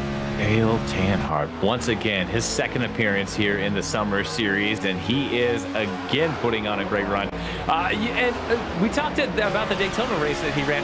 He was not a factor until the very end. He's looking to run that same style of race where he started in the back of the pack. He ran mid-pack all race, and he was just smart and clean throughout the evening, and it resulted in a second-place finish, and he was leading that thing again until about 100 yards before the start-finish line. So Dale Tanhart in the 81, one of the cars to watch here over these last 23 laps. I'm convinced he's a guru at these super speedways, because between Daytona and tonight, it looks like he has done so much magic out on the racetrack for his own good. That 81 car, got to keep an eye on that Chevrolet as we move forward to the end of this race. Tanhart, one of the hosts as part of our coverage of the Season 6 Pro Series finale at Homestead of Miami Speedway. Had a lot of fun on the Podium 2 side of things with Darrell Waltrip, the guest commentator and analyst on that broadcast. It was so fun, and actually got to meet Tanhart at Daytona International Speedway for the 500 this year, so really cool to meet them. And Dale Tanhart, we'll keep an eye as he is 7th. Here's a look from the leaders. Chase Cabre in the 39, third car in line. They are picking up 2 more Ford Mustangs ahead, but they are about to go a lap down. Michael Fisher and Corey Deucer. That 14 we mentioned had a problem as he was coming in, got hit by Monin Rahman. Him and Fisher just separated from the rest of the pack, and their race has almost been torn to shreds, but the gap is starting to close down more. Bailey Turner slowly inching at 1.4 seconds. It's just a matter of time at this point until these front 3, now 5 with the lap cars in there get caught. But, it's something to watch. And again, it just goes to the great strategy. This is not the race we expected to see. At least it's not the race I expected to see, Kenneth. Like, this has been a significant green flag run. And the strategies have really come into play on this one as well. Bailey Turner, we've seen the dominant cars out of the Turners and the Cummings and the Stolneks of the world. But we're looking for just a heck of a battle over these last 20 laps as they are finally there. Bailey Turner and that second pack has caught them as those front 3 have had trouble getting around the lap cars into a 1 and 2. And it is anybody's race at this point. It is on from here on out. And they were 3 wide, Darren, for the lead. I'm not sure why they were doing that. Monteferrante was on the inside. Cole Cabre in the middle. Chase Cabre was all the way at the top. They were 3 wide, losing all that time further to Bailey Turner and company. Monteferrante is going to stay in the lead. But for the other Cabres, they just got shuffled out of line on the top lanes. I'm not sure what happened there. Cole is all the way back out of the top 10 at this point. So I don't know if it was just a misplaced move or what. But both of the Cabre boys now still hooked up with each other, but way in the back of the pack as they look to regroup and get a run going with, it looks like, Ford Martin on the outside. Yeah, no, the good news is that they're back together, and they will be able to get a chance at the front. They've got Michael Fisher with them, and a fellow teammate, it appears. They have all been working fluently with each other all night from Talladega Super Speedway, but that was so odd to see them 3 wide for the lead when they knew they were losing time going single file to that second pack of cars that was hard charging with Bailey Turner at the forefront spearheading that effort. And so it looks like they're going to be saved for now, and Monteferrante is going to stay in the lead. But Darren, as we approach 19 laps to go, the top 2 cars in this race are not lead lap machines. Corey Deucer and Michael Fisher are set to go a lap down. Both of them are 25th and 26th on the track, but they're playing a factor in this race at the end. Yeah, they're leading the packs right now, but again, ladies and gentlemen, those cars that are second in line right now are actually battling for the lead, and maybe that bobble by the Cabre boys has got them the success that they need and the run that they need, as now Chase Cabre takes the lead on the outside in that purple car second in line on the high side. It doesn't look like he's in the race lead because Fisher and Deucer are in front, but indeed that 39 car does have control of this Mach 10 Digital 250 from Talladega Super Speedway. It looks like Monteferrante so far has no response, but he'll get the draft off of Corey Dusa. This is also going to help with fuel strategy, Darren, because as long as these lap cars stay in front of these guys, if we get, let's say, a green-white checkered attempt to the finish, multiple attempts at overtime, these guys will have enough fuel in the bank because they're just hanging in the draft, and they can afford to lay out the throttle a little bit more. Yeah, this is actually a perfect thing. If we could set this up in real life, we could have just like blockers and passers and fuel burners and not. But I don't think these leaders are going to be content to run for long, even though they are racing for the lead. They want to dictate their own outcomes, and they want to be out front. At least that's how I would want to handle that thing, as it looks like Chase Cabry, I thought he was going to set up a pass there, but he maintains the second place on the outside line and the lead in this race. And you'd imagine that Bailey Turner and DJ Cummings, Matt Stolnick, among those that are on the inside, they're probably not going to be content either, just riding around here behind Monteferrante and a lap car. They want to be sure they've got clean air and they've got the front couple of positions, but they don't have any space. They haven't had any to maneuver so far, and they've just not been able to do anything up until this point. It'll be 17 laps to go here from Talladega Super Speedway, fresh off the green flag stops. Everybody all together. The leaders cross the line for 13 laps on their stint of fuel. On board with Cabry as Monteferrante makes a challenge to the inside. We're door to door for the lead again out of turn 2. And again, ladies and gentlemen, we've got to emphasize the cars that are 1 and 2 on the track are not 1 and 2 in the race. They are on the tail end of the lead lap. So that battle is between the second cars in line. That's the purple car of Chase Cabry and the black car of Alex Monteferrante down low, as the battle continues to rage in one of the oddest races that I've really ever seen, one of the oddest battles for the lead that I've really ever seen. As we go on board with Bailey Turner, who is currently 4th but running 3rd down low on the inside line. Still looking for his first Monday Night Racing career champion, or rather win, not championship, so also championship, but win in this series overall. Chase Cabry looking for his first win in a while since season number 6. Monteferrante looking for his first win. Cole Cabry looking for his first win. And I remember we talked to Cole Cabry last week at Chicagoland Speedway, and it felt like he's been knocking on the door quite a bit, but the luck hasn't fallen his way, especially at these larger tracks there. And you look at Atlanta Motor Speedway, our past super speedway race, he ran well in the beginning, but then at the end, he just got involved in incidents and things did not work out for him at all. Tonight could be the game changer. We keep talking about looking for first wins, and really the only one with now James Bickford out of the race that could spoil that for a first-time winner, at least here in the Summer Series, is Corey Heim, running 8th, 9th at this point, down there about the 5th or 6th car in line on the inside. But again, he's even in contention, has some contact with the outside wall, not of his doing earlier in the race. But again, we are looking at very likely a first-time winner here in the Monday Night Racing Summer Series later on tonight. Who will it be? We've got 15 laps to figure that out. Still a big question mark, and also another question mark is, will anyone take it 3 or 4 wide?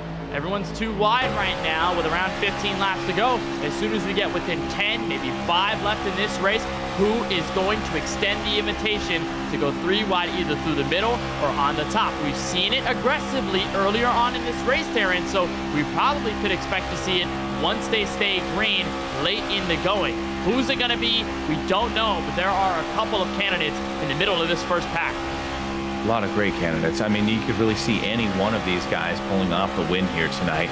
I mean, I keep looking at Bailey Turner. He's been dominant all night long, at least through that green flag run in that black number 5 car. But now with the Cabry boys hooked up on the outside, you know, they've got that brotherly love thing going on, right? And the brotherly love thing might be even more powerful than the draft here at Talladega, so we'll have to see how this works out.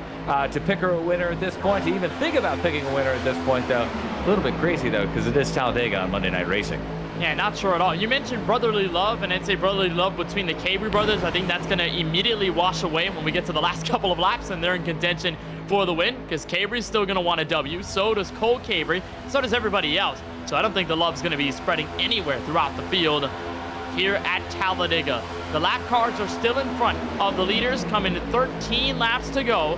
And it's still Michael Fisher and Corey Duser at the front, but they are battling for the 25th position. Mind you, they are not in contention for this win unless a caution comes out and they can rejoin everybody at the back of the longest line. They are 3 wide near the back end of this first pack. Joe Zolo. It's on the outside there of Corey Heim. And guess who makes it 3? Darren Denman, Corey Heim, top side on Craig Yansack. He's just going to keep marching right after the frustrations at Pocono on Saturday. He could be getting a little bit of a redemption win here on Monday Night Racing and spoil that first-time winner that we were just talking about. But he has got a little bit of work cut out for him. They could get shuffling here at the very end, but on the outside behind Ronnie Osmer, the lead is there. He can sniff it, but he just can't grab it at this point. Does Corey Heim in the 11.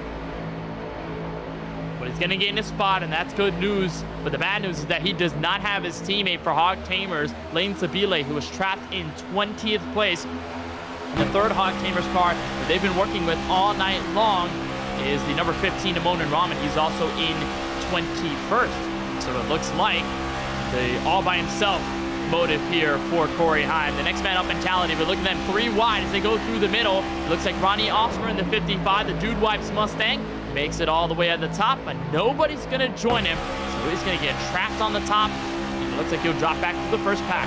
There's another one for Heim now behind the Cabri boys there, 4th in line on the outside, 3rd in the running order on the outside. Just picking them off methodically is Corey Heim sniffing the lead once again here at Talladega.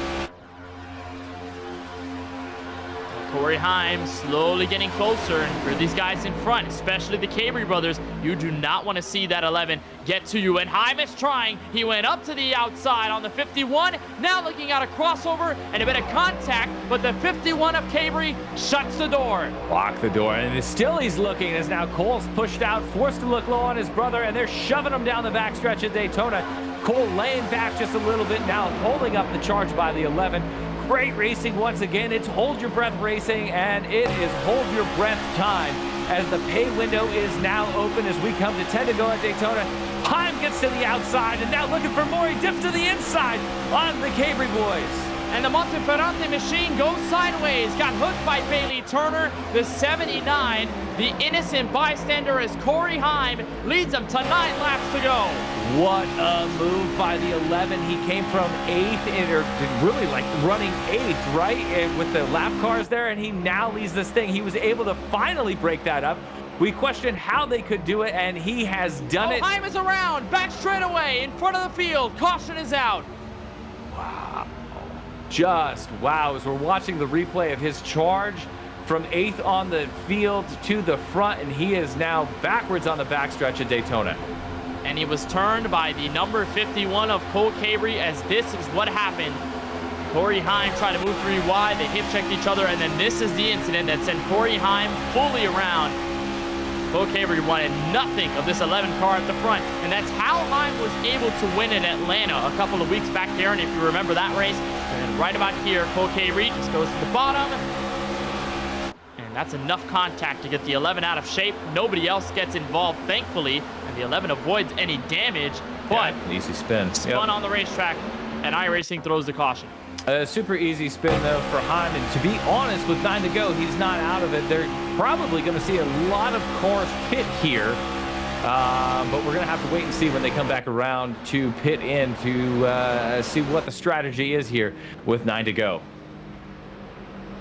So it has separated the Cabri brothers, so Cole's going to be leading the race. Chase Cabri is going to be back and forth. Craig Yansack in 2nd, Matt Stolnick in 3rd. Ronnie Osmer in 5th place, Joe Zolo in 6th, DJ Cummings 7th, Ford Martin 8th, 9th place to the number 81 of Dale Tanhart, and Adam Boyles. What a race he's had tonight in his number 220 machine, who started 24th. He's now 10th place. Bailey Turner as well, though, Darren, was also an innocent bystander in that Corey Heim attempt at 3 wide, because as the 79 went sideways, it was right in front of the 5 car, so checked him up near the apron, dropped him back through the field, and as the pace car brings the field to the entrance of pit road, we are going to wonder who's going to come in. Matt Stolnick appears to be going. Nope. He's going to fake out. Looks like that's Ronnie Osmer in the 55, though. Confirmed call. And so is Dale Tanhart.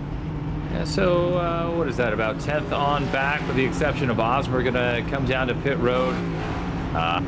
Just another layer in this story. Will these tires, I presume everyone's going to be taking some tires here as well to make this pit stop worthwhile, to maybe charge back up through the field here in the late going. should also be to top off on fuel to prepare for possible green-white checkered attempts. We do have multiple of those available to us if we extend this race in just a couple of moments. So leader Cole Cabre here with around 7 laps to go, and we'll see exactly when we get back to green flag racing. It should be, I think, within 5 laps to go, so we should be clear of green-white checker attempts for now, but if we get a caution after that, then sure as much we're going to be into overtime in just a moment. Let's talk to the driver who's in 5th place. That is the number 60 machine of Joe Zolo. And Joe, Atlanta Motor Speedway, I'm sure you wanted to forget about that one. It was a bit of a rough race. Tonight, though, it's been a completely different one. You've been running up at the front, putting up some great stuff with these guys. Now looking for a race win of your own. What are you feeling anxiety-wise, emotionally? Well, what's going through your head at this stage? I'm pretty nervous right now. It might be kind of close on fuel here, but I mean, we're up front. I try to run up front, stay up front, so people can recognize my name, work with me, and so far it's worked. It definitely has. You've gained a lot of respect for those around you. But now here, I mean, you've looked at 3 wide, 2 wide action. There was a long green flag run, green flag pit stops through there as well. What was it like for you to try and position your car in the right place at the right time and make sure that, let's say, right here, right now, you're in this 5th place position? Man, be honest with you, I just try to predict like which line's moving, you know, who to follow. Like I recognize some names in here I worked with at Atlanta and worked out pretty well. Just trying to see who's around me, see who I think I can work the best with, and it's worked. All right, so we're going to be in a restart. Single-digit laps to go. You're in 5th place. What are you going to try to do to get your first ever Monday Night Racing win? Oh man, what did Tony Stewart say in 2011? I might wreck my grandma to win championship. we might see. I don't know. All right, well, you're in a great position right now, Joe. We wish you the best of luck inside the next couple of laps to go. Go get him out in the restart. Thanks, guys. As Joe Zolo, driver of the 60, had a huge fan base last time. We saw him out on track, and somebody on Twitch chat just said, finally a Joe interview. Nice to talk to Joe Zolo, one of the rookies here in this Monday Night Racing Summer Series. We'll see if we can get another driver in. It might be Ronnie Osmer in the number 55, who did come down to pit road, but it appears that we do have drivers door to door, so it looks like we are going to get a restart in just a couple of moments. Let's bring in the driver of the 55 in Ronnie Osmer and try to pick his brain a bit about the strategy that he just employed. Ronnie, you came down pit road about a lap or 2 ago. What was the strategy there? It was going to be close on fuel, and traditionally with us on Super Z-Ways, we normally have some green-white checkered, so I wanted to play it safe. I didn't lose many positions, so could be in a good spot. Trying to give yourself some extra insurance to the end. I saw you go 3 wide there. Nobody went with you, unfortunately, but are you expecting 3 wide here now that we're within about 6 laps to go? I honestly wouldn't be surprised if we were 4 wide, if I could be honest. All right, well, Ronnie, we know that the green flag is coming up in just a little bit. We appreciate the time, as always, and best of luck when we get the green flag. So that is Ronnie Osmer, driver of the 55. Gotta love his setup there in sim, and the Dude Wipes Ford Mustang. Always nice colors and schemes out of Ronnie Osmer, who's going to be 10th on this restart. Cole Cabre is going to lead this race. Craig Yansack on the outside of row 1. Matt Stolnick, Chase Cabre 3rd and 4th. Joe Zolo to round out the top 5. Then it's DJ Cummings, Ford Martin, Adam Boyles, Bailey Turner, and then, like we said, the number 55 of Ronnie Osmer. Green flag restart with 6 laps to go in this Mach 10 Digital 250 from Talladega Super Speedway. They'll make the anxiously long wait to the restart zone with Cole Cabre in control. Green flag back in the air. With 6 to go, Kenneth, would you even be brave enough to pick a winner at this point? There's so many different strategies and so many different things that happen. Are you brave enough to even do that? Because I'm not. It's anybody's race at this point. As we see Yancic on the back bumper of Cole Cabre pushing him through 1 and 2. Yeah, cannot pick a winner at this stage of the race because all types of patience have been thrown out the window. Here comes Chase Cabre with that big run. Joe Zolo giving in the push down the back straight away. It's not good enough to get them to the top 3, but it might be a nice setup inside. 5 laps to go. We are 3 wide near the back end of the pack. Cole Cabrey gonna lead them out of turn 4. Boy, and everybody's aggressive right now. We saw that great green flag run that got us to this point so quickly in the evening, and now everyone is all over us. It looks like in the back of the pack, that's Corey Heim coming to pit road as Cole Cabrey continues to lead. Now 5 to go at Talladega. Corey Heim looks like he's going to take himself out of contention for this race win, and he is going to take it down pit road. That outside still trying to find their momentum, but they have not been able to get a good look at it. Cole Cabrey is going to lead them cleanly out of turn 2.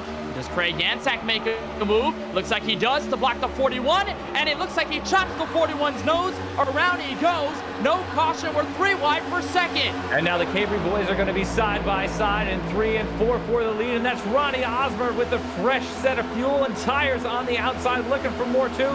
But then it's the Cabrey boys, Cole and Chase, leading them into the dogleg at Talladega for the lead. Chase comes out with the lead. Matt Stolnick on his back bumper. Playing chess at 192 miles an hour. Matt Stolnick to the outside of the race leader. 4 to go into turn 1. Boy, all that patience we saw. Stolnick gets sideways. Zolo spins him. He's into the field, and everyone is around. Turner's in it. Stolnick's in it, and like I said, it is everybody at this point. It is the big one at Talladega that strikes, and Matt Stolnick gets hit by Joe Zolo, and that's what kicks it all off. There's a look at the typical sportsbook Ford Mustang, and we are headed into overtime. As here's the 60 of Zolo pushing the 41 to the lead. A great run right there. The 41 is going to get to the outside of Chase Cabrey here. Is able to lead it, but barely at the stripe, and then that push came from way far back. It looked like even Bailey Turner got into Zolo and pushed him out, but now Joe Zolo, who we just talked to, is in the lead, going to the green-white checkered finish at Talladega. It looks like no fault of Zolo there. I mean, he got a big run. He was going to push that 41, and the 5-car Turner was right behind, so he gives the push right about the same time over to the 60, hits the back bumper of the 41 at an odd angle. And Darren, we mentioned those curved rear bumpers on these next-gen cars. If you misalign them, it's going to be easy to spin one in front of you around. So that's what happens with the 60 and the 41, who goes right back up the track into Bailey Turner, then getting into Ronnie Osmer. They got the 95 of Dylan Connolly, a bunch of others as well. Here's Ford Martin, who found a way to get through it. It looks like Ford got through it, and it looks like Dale Tanhart is going to be able to get through this fairly unscathed as well. I don't think he made any contact right now. So at this point, we're talking about who made it through, and there are some major players still left at the front of this thing. And Joe Zolo, again, leading this, looking for his first career win. Looks like that interview gave him some good luck. Joe Zolo going to be leading this race. Here's a look from Dale Tanhart right in the middle. Oh, man, it does not get closer than that. He barely avoided that 41. That's not even talent at that point. That is just pure luck for the 81 to get through that. A lot of lucky guys out there, a lot of unlucky guys out there, but they're ones that are left at the front of the field. They've got the golden horseshoe, as we talked about earlier tonight. There's Decon, one of the unlucky drivers in this incident, who goes hard into the outside wall. Monin Rahman in the middle of that. Looks like some more slid to the infield grass. As there's the 5 and the 55. And they both get some damage off of the big crash. There's Lane Sabile in the 25. Hog Tamers are trying to make a move. They lost Corey Heim in the race, but then they just get stacked up at the top, and there's nowhere to go.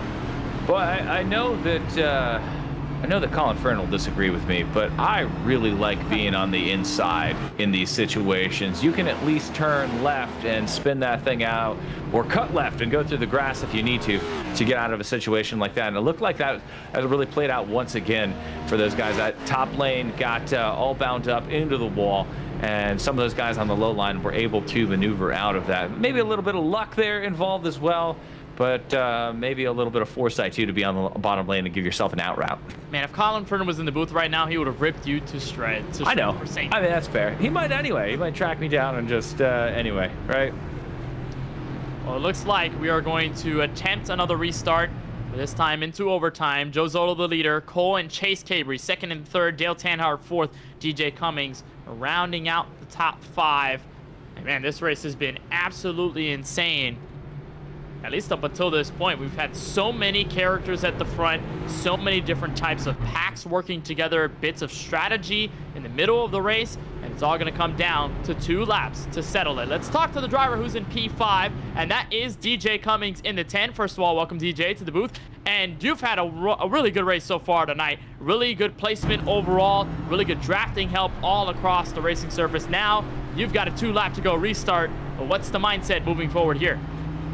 Well, yeah, first off, after that, just that wreck, we were able to luckily get all of our damage repaired. I think it was like 3.5 minutes worth of optionals. We were able to get that cleared up. We were able to get back to the front, and then when we got that long run, I got hooked up with Matt and Bailey, and we were able to do some good stuff there. It was an awesome green flag run, and I think the plan here is just hold on tight, and if the lanes are there, we'll see if we can get ourselves set up. But feeling pretty good about it. We'll just question is just going to be who makes the move, and where's the bad block or the bad shove going to come. So we'll just find out. We'll just find open track where we can, and I'm feeling pretty good here being outside of the second row, but we shall see.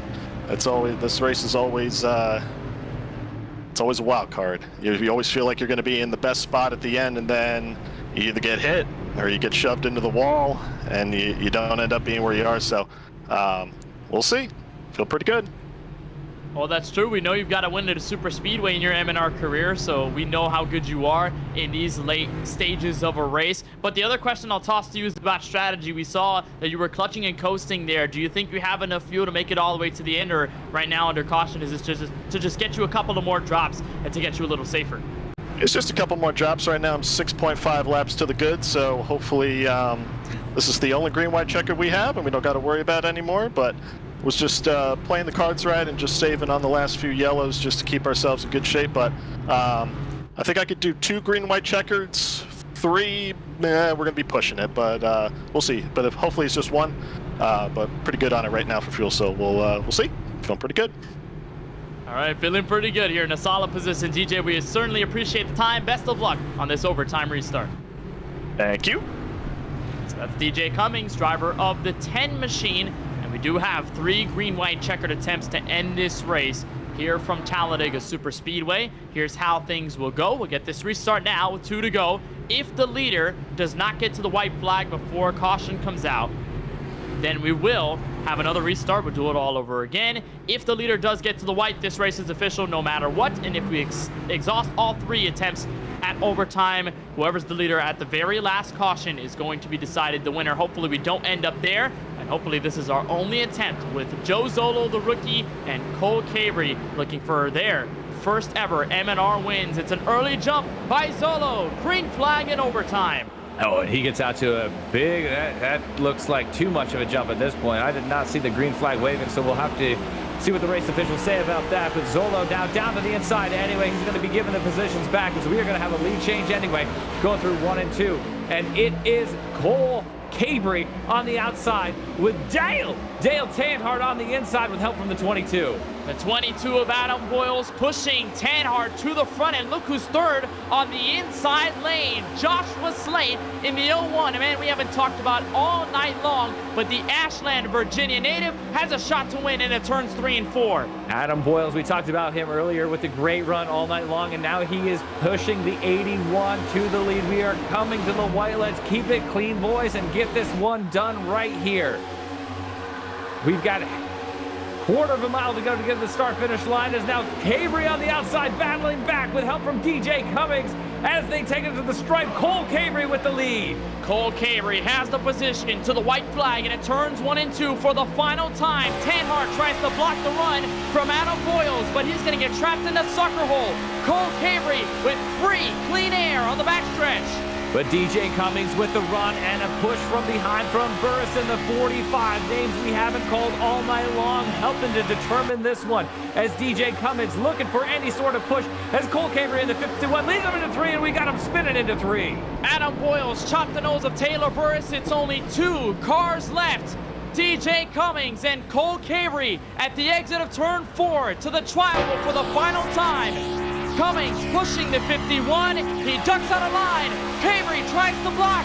Cummings to the bottom, but Cole Cabry gets his first Monday Night Racing win from Talladega. Great finish there from Cole Cabry, veteran driving from DJ Cummings, and look who came home third with another great finish. That's Dale Tanhart rounding out the podium. Bailey Turner with fourth. It looked like Cummings made the move too late. Cabry made the block, and that was enough to keep the eNASCAR Ford Mustang at bay. Here's a look at the run out of the final corner. There's nobody behind these guys, Darren, as Taylor Burris and Adam Boyles made contact entering turn 3. See, Cummings tries it. He does the crossover, but he does not have momentum, and he does not have help. Cole Cabry single-handedly to the line, wins at Talladega. Great win for the Cabry boys. Great win for Cole. First win of the summer series for him, as we are going to be looking for a heck of a celebration out of the 51. Great finish.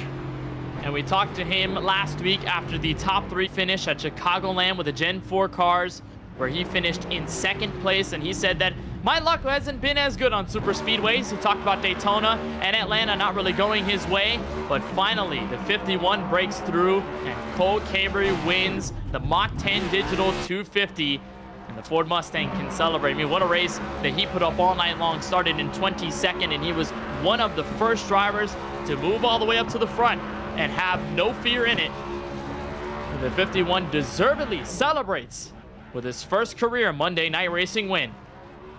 Yeah, great run for him. You know, they were in contention all night long, and really he's been in contention a lot this season, as you just brought up, Kenneth. So great to see Cole get the win. I know it's going to be big for him, and looking forward to talking to him in the post-race. So Cole Cabry wins the Mach 10 Digital 250. Post-race coverage on the other side here on Podium Esports. Don't go anywhere. Mach 10. Let's give Mach 10.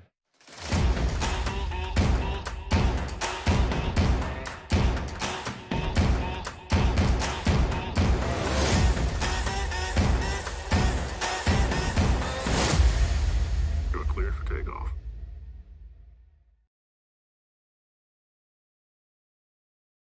FrontStretch.com, providing up-to-date news, analysis, and commentary on all the latest in the world of motorsports. Check out Front Stretch YouTube page for post-race content after the checker flag waves for most NASCAR events, giving you up-close interviews with your favorite drivers and the stories that matter each weekend. For the best seat of the track and the best view on the web, visit FrontStretch.com.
frontstretch.com, providing up-to-date news, analysis, and commentary on all the latest in the world of motorsports. Check out Front Stretch YouTube page for post-race content after the checker flag waves for most NASCAR events, giving you up-close interviews with your favorite drivers and the stories that matter each weekend. For the best seat of the track and the best view on the web, visit frontstretch.com.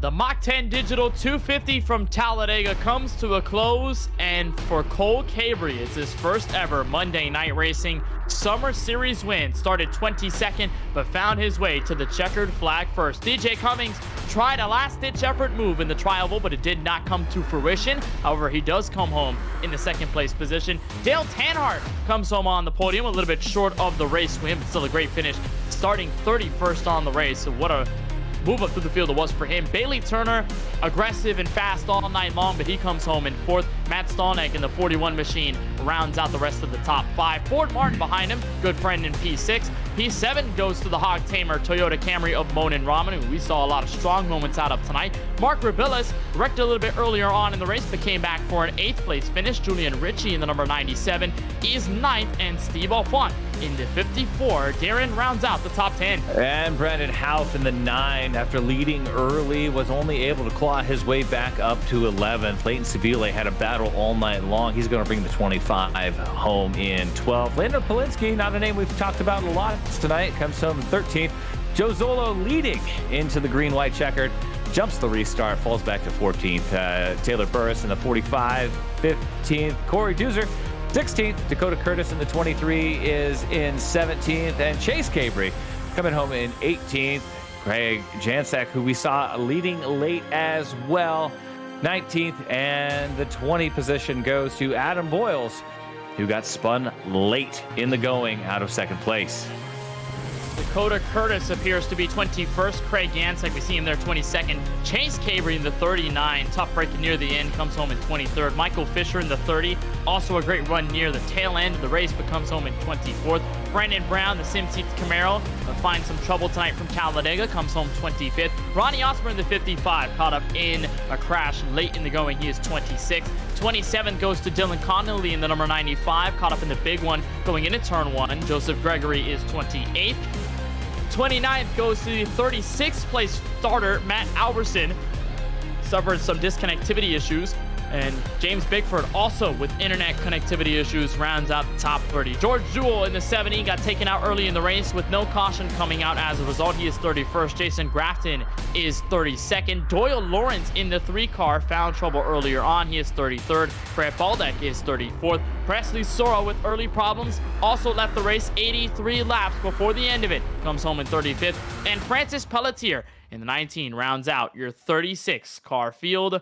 From Dega, let's take a moment and head to Victory Lane, where we are joined finally by the driver of the 51, Cole Cabry. And Cole, last week at Chicagoland, you talked about your poor luck at these super speedways. You talked about how Atlanta didn't go your way, Daytona didn't go your way, but tonight it does. How good does it feel to finally break through all of the bad luck and get this W? Yeah, it's so good.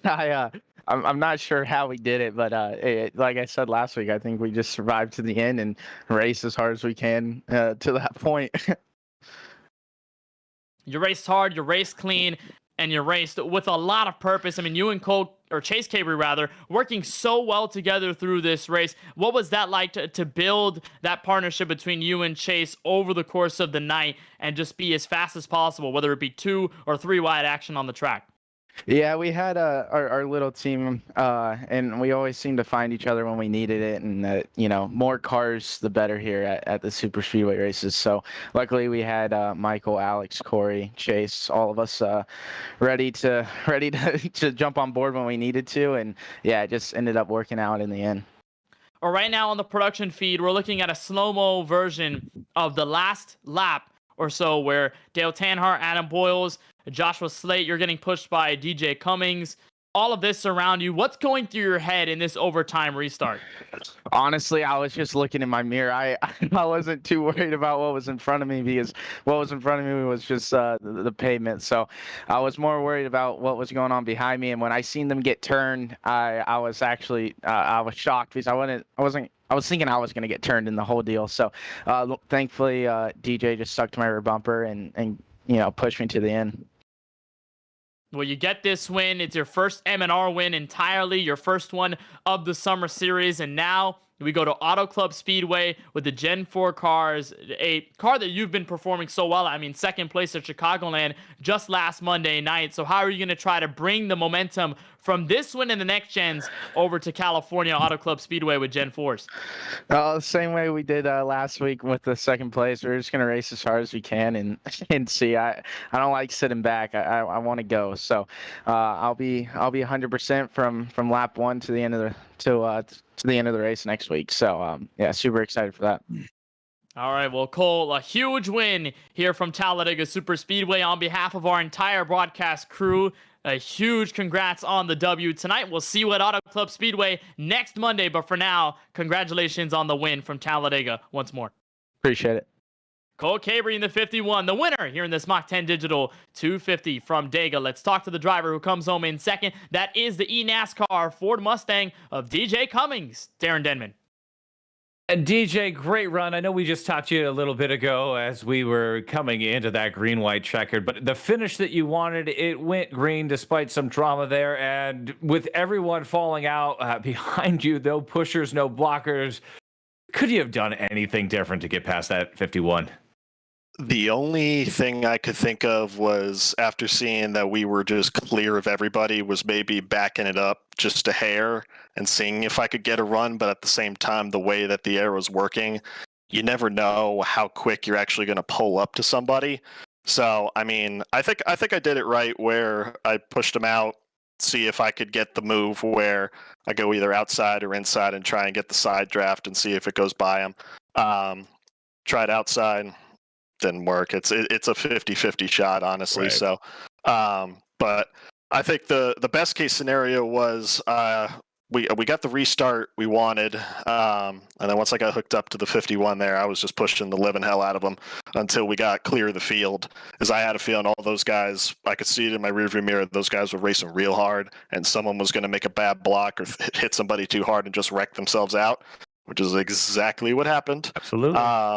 And at that point, I was just like, in 3 and 4, I'm like, oh, I actually finally have a shot at one of these things. It took a really long time. But hats off to the whole trio that I was working with, Bailey Turner, Matt Stallneck. I think we finished 2-4-5. So that's we'll call that a win in our books. I think we played the strategy out on that green flag pit stop really well.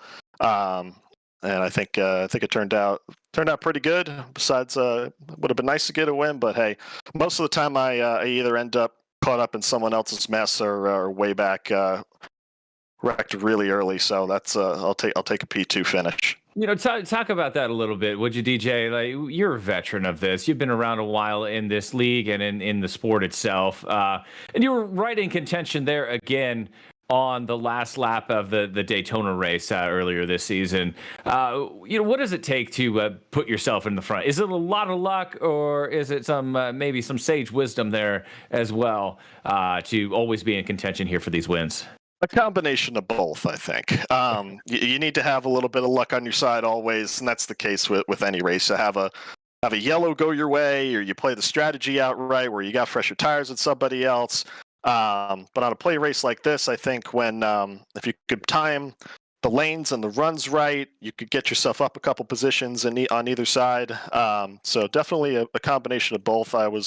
Had to come from the back a couple of times. Was able to do that just with a little bit of patience. I was able to see that a lot of folks were not so patient, and then I think if you just take that split second and take the lane when it comes to you, some good things happen. So these super speedway races are all most of the luck of the draw and whatever situation you get. So luckily we had enough gas and we were able to get that P2 finish. Man, it was almost like you predicted it going into that green-white checkered. Called it going green, having just enough gas to make it there. DJ Cummings, great run, second place here tonight. We'll see you in California next week. Thanks, guys. Have a good night. So that is DJ Cummings, driver of the 10, who comes home in second place here at Talladega Super Speedway. Now, we don't have Dale Tanhart. He's not in any of the voice channels, so we won't be able to get him for an interview, but still, got to give the credit where credit is due. Dale Tanhart in the right place at the right time and wraps up the podium here at the Super Speedway race, our third of the 4 that we will have, while we will rejoin the Next Gen Super Speedway racing in around 2 weeks on August 7th, Darren. We have Gen 4 racing to approach to Auto Club Speedway next Monday night. But before we look towards the future, let's look at what we just saw in our rearview mirror. Cole Cabry finally getting through. It's been a little while. Strong races week by week by week. And tonight it finally culminates in a race win. Yeah, I don't know if it was the race that we were expecting. Really after Daytona, the last time we were on one of these 2.5 mile super speedways that turned into a demolition derby, the first little bit of the race was a lot of chaos, and then we really settled into a nice green flag run that got us to the end of the race really quickly. We saw strategy come into play, as we always seem to do on Monday Night Racing, and then the green-white checker came into play, as well as we had another exciting finish and a great winner in the 51, and Cole Cabry able to pull it off tonight, hold off a great veteran of Monday Night Racing, DJ Cummings. So just, again, an all-around great race once again here during the Summer Series. You know what? In some way, this race felt like the Chicagoland race last week, in which we had a lot of phenomenal racing between all the drivers in the field, many comers and goes. We had strategy, green flag, pit stops along the way, some drama here and there, but ultimately we had a great winner all the way at the end and a hard-fought finish. Cole Cabry gets his first ever Monday Night Racing Summer Series win. We head to Auto Club Speedway next Monday night on July 31st. With the favorite Gen 4 cars, and every time we get to see these cars on track there, and I get so excited because the field and these cars have just combined to bring us classic after classic after classic. What are your expectations when we head to SoCal next Monday? I mean, honestly, in real life, the Auto Club race was probably one of the best of the year, and I'm expecting just a great race with those high horsepower cars out in California next. Every race on Monday Night Racing, though, is a great race. There's always different storylines. There's always surprises. There's always great strategy. It really is a great show here on Monday Night Racing, and I'm going to expect a lot more of that coming up next Monday night. And the great show continues at Auto Club Speedway. Be sure to tune in July 31st, Monday night. It'll be same time, same place, around 8 p.m. Eastern, right here on the main Podium Esports Twitch channel. For Ford Martin and everyone at Monday Night Racing, Paul Sutton and Michael Hall in Race Control, for Gary Sexton and John Theodore at Podium Esports, for our camera builder Dougie Beard, our overlay builder Michael Hall, for Cameron Aubernon on Podium Esports social media, and for our crew on the show tonight, for our producer Ryan Bauer and my colleague in the booth Darren Denman, my name is Kenneth Bueno, saying thank you for watching the Mach10 Digital 250 from Dega. The FrontStretch.com post-race show is coming your way next with Jared Haas and Brandon Houff. Welcome on into the FrontStretch.com post-race show. I'm your host, Jared Haas, joined in by Brandon Hoff after a very adventurous 11th place finish. You've had an up and down day, but it was beginning to look like it was going to be Corey Heim and Leighton Sabile's day. That unraveled, but at the end of the day, it was one of the Cabry boys that took the victory lane, Cole Cabry. But I want to dig into your day first because it started early. You qualified third right behind Corey Heim and Leighton Sabile, one of the faster cars. And then coming off of turn 4, you had a little bit of difficulty, got spun with contact with Presley Sora. Yeah, I still haven't looked at the replay. I know we were talking to Bailey Turner off camera. He said it was kind of between him and Presley. He thinks Presley overreacted a little bit. I think Presley might think otherwise. I don't know. I was just running my own line on the bottom, and next thing I know, I'm in the inside wall. But yeah, I had 5 minutes of damage after that. Kind of illegally entered pit road because I didn't feel like driving all the way around. So I'm just like, I'll just go into pit road, get some damage repaired. Unfortunately, I had a 40-second hold, black flag. So that's what lost me a lap to begin with. And then I luckily didn't go 2 down because I exited the pits as the caution came out. And I believe they were about a second behind me when I got to pit exit. So I saved myself the second lap down. I wanted to take the wave around, but then I didn't get out ahead of the guys who were already in pit road. So it was going to put me behind anyway. But, you know, and then I got the lucky dog right away. And from there on, I just kept getting more damage repaired. The car actually was fine. Like, I ran with 4 minutes of damage and was able to hang in the pack. But yeah, you know, I'm not one to get mad at people very often, but I was pretty mad in the middle of that race, and I was saying off camera, like, I don't want to call people out. Maybe I will now, because I'm sorry, I'm just sick of it, because I've been in the Super Speedway League for, it's been, what, 3 weeks now? And I've been in the Gen 4, it's not so much. But every time I am around Corey Heim, Leighton Sabile, Michael Fisher, not so much the Cabri boys, but I know they're part of the group. Every time I'm hung out, Michael Fisher cost me a win at Atlanta because he decided going 3 wide out of 4 was better than staying behind me and maybe pushing me to a win, but he couldn't push me past his buddy Corey. I'm sorry, I don't normally say that, but I was so mad at that. And then midway through the race, we got Corey and Leighton wrecking each other in the middle of the pack while we're 10 seconds back of the field. Caused a caution, caused me to spin Mark. Didn't cause me any more damage, but it put me behind the 8 ball even more. But yeah, I mean, from there on, I was just trying to hang in the draft, do what I can. And then we had the one run where I gained 16, or our entire pack went from 22 seconds back to 6 seconds back by the time we got another caution, mainly because they were saving fuel, and we kind of weren't. But we luckily got the caution. I think it was about 11 or 12 to go. And then I got as high as 7th or 8th on the last lap. And then we had the wreck. I full throttled into the wreck because I wasn't checking up and I had no spotter and I had no idea who was in front of me. I blew a tire. I came to the line about 100 miles an hour with a blown tire and the wheels shaking like crazy. But got 11th. I don't know how. It was eventful. But, you know, when I was up front, it was fun.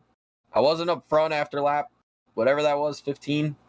But, you know, I always enjoy these plate races no matter what. I know Daytona wasn't really that great in this league, but I still had fun. Atlanta, I had a blast. Here I had a blast. But, you know, I just like super speedway racing, I guess. But one of these days, I'll get a win.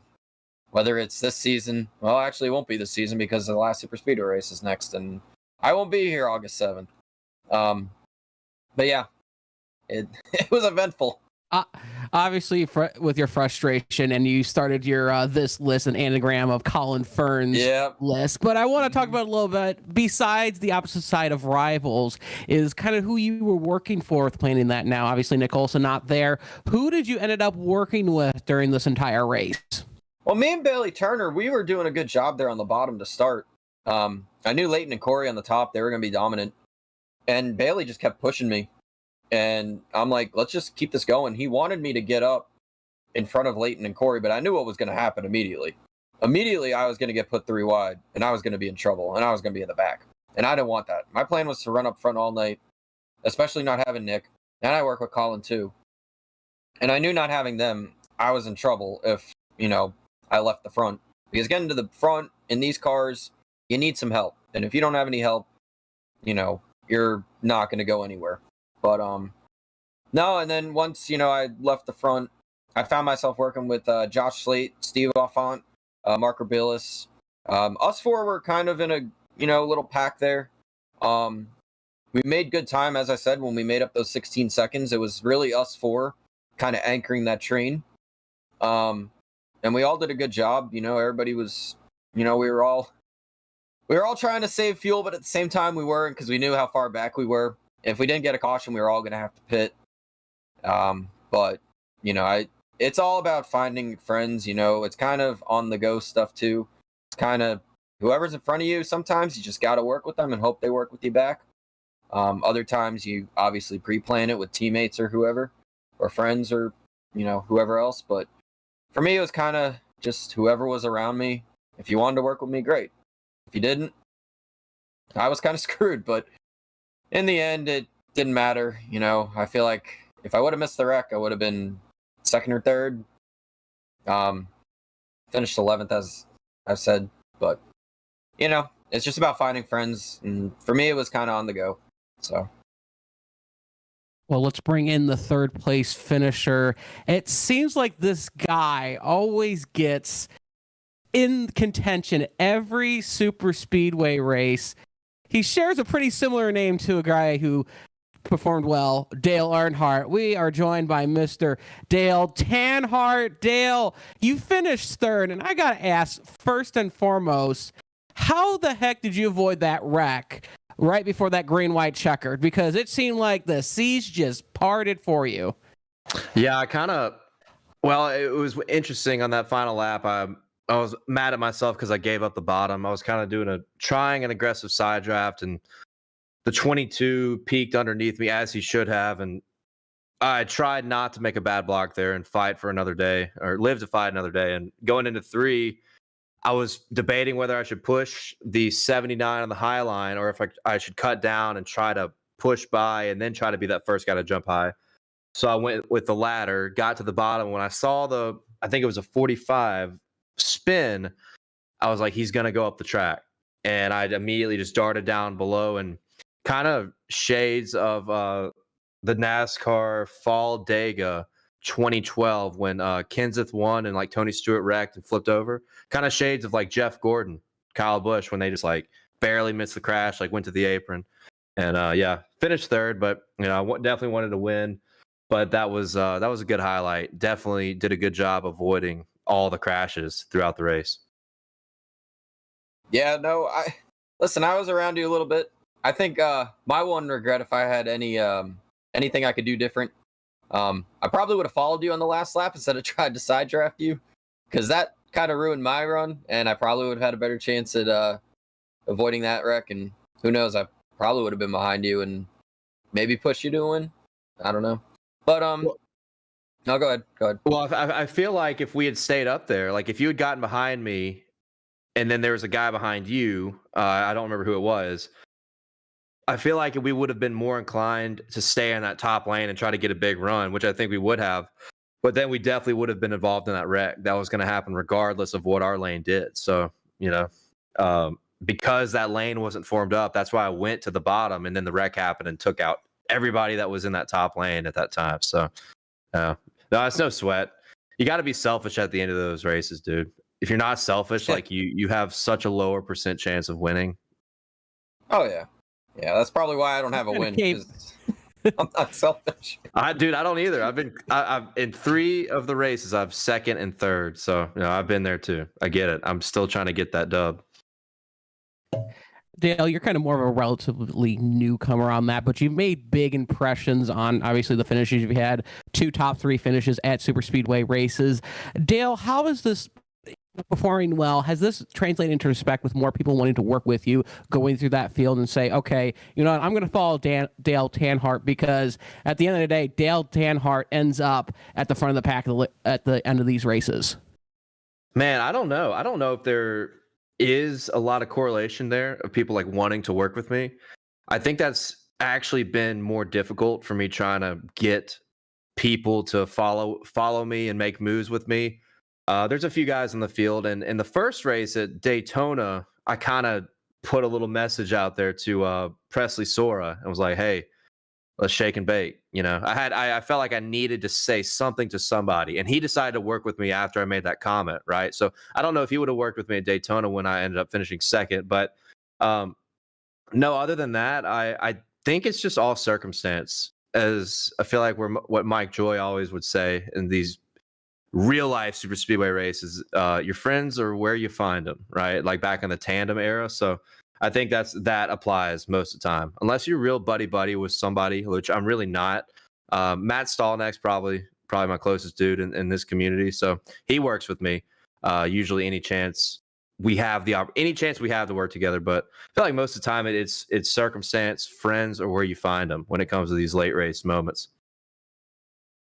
No, I feel that 100%. I just looked at the points. You're sitting third place, 7 points back of the leader, who is Corey Heim still. We got 1 race left now. Daytona 07. What are you feeling? Have you done any next gen racing on the old Daytona yet? What's the confidence level on that? Well, I might have to practice. I was wondering about that. I knew because Atlanta, I crashed on the last lap and didn't get a good run. I think I finished like 20th. But I knew with 2 top 3s, I was like, man, I might be in a spot where I could contend for this championship, which is awesome, right? It definitely exceeding expectations. But no, I haven't done Gen 7 on the old Daytona surface, but I might have to practice now knowing that I might have a shot. I don't know. I feel like I kind of jump into these and just play survival, right? Like survive as long as possible, try to stay out of the wrecks, stay in that ground where you're not losing the draft, but also far enough back to where, you're not getting caught up in the mess of everybody racing real aggressive. I think the same would go there.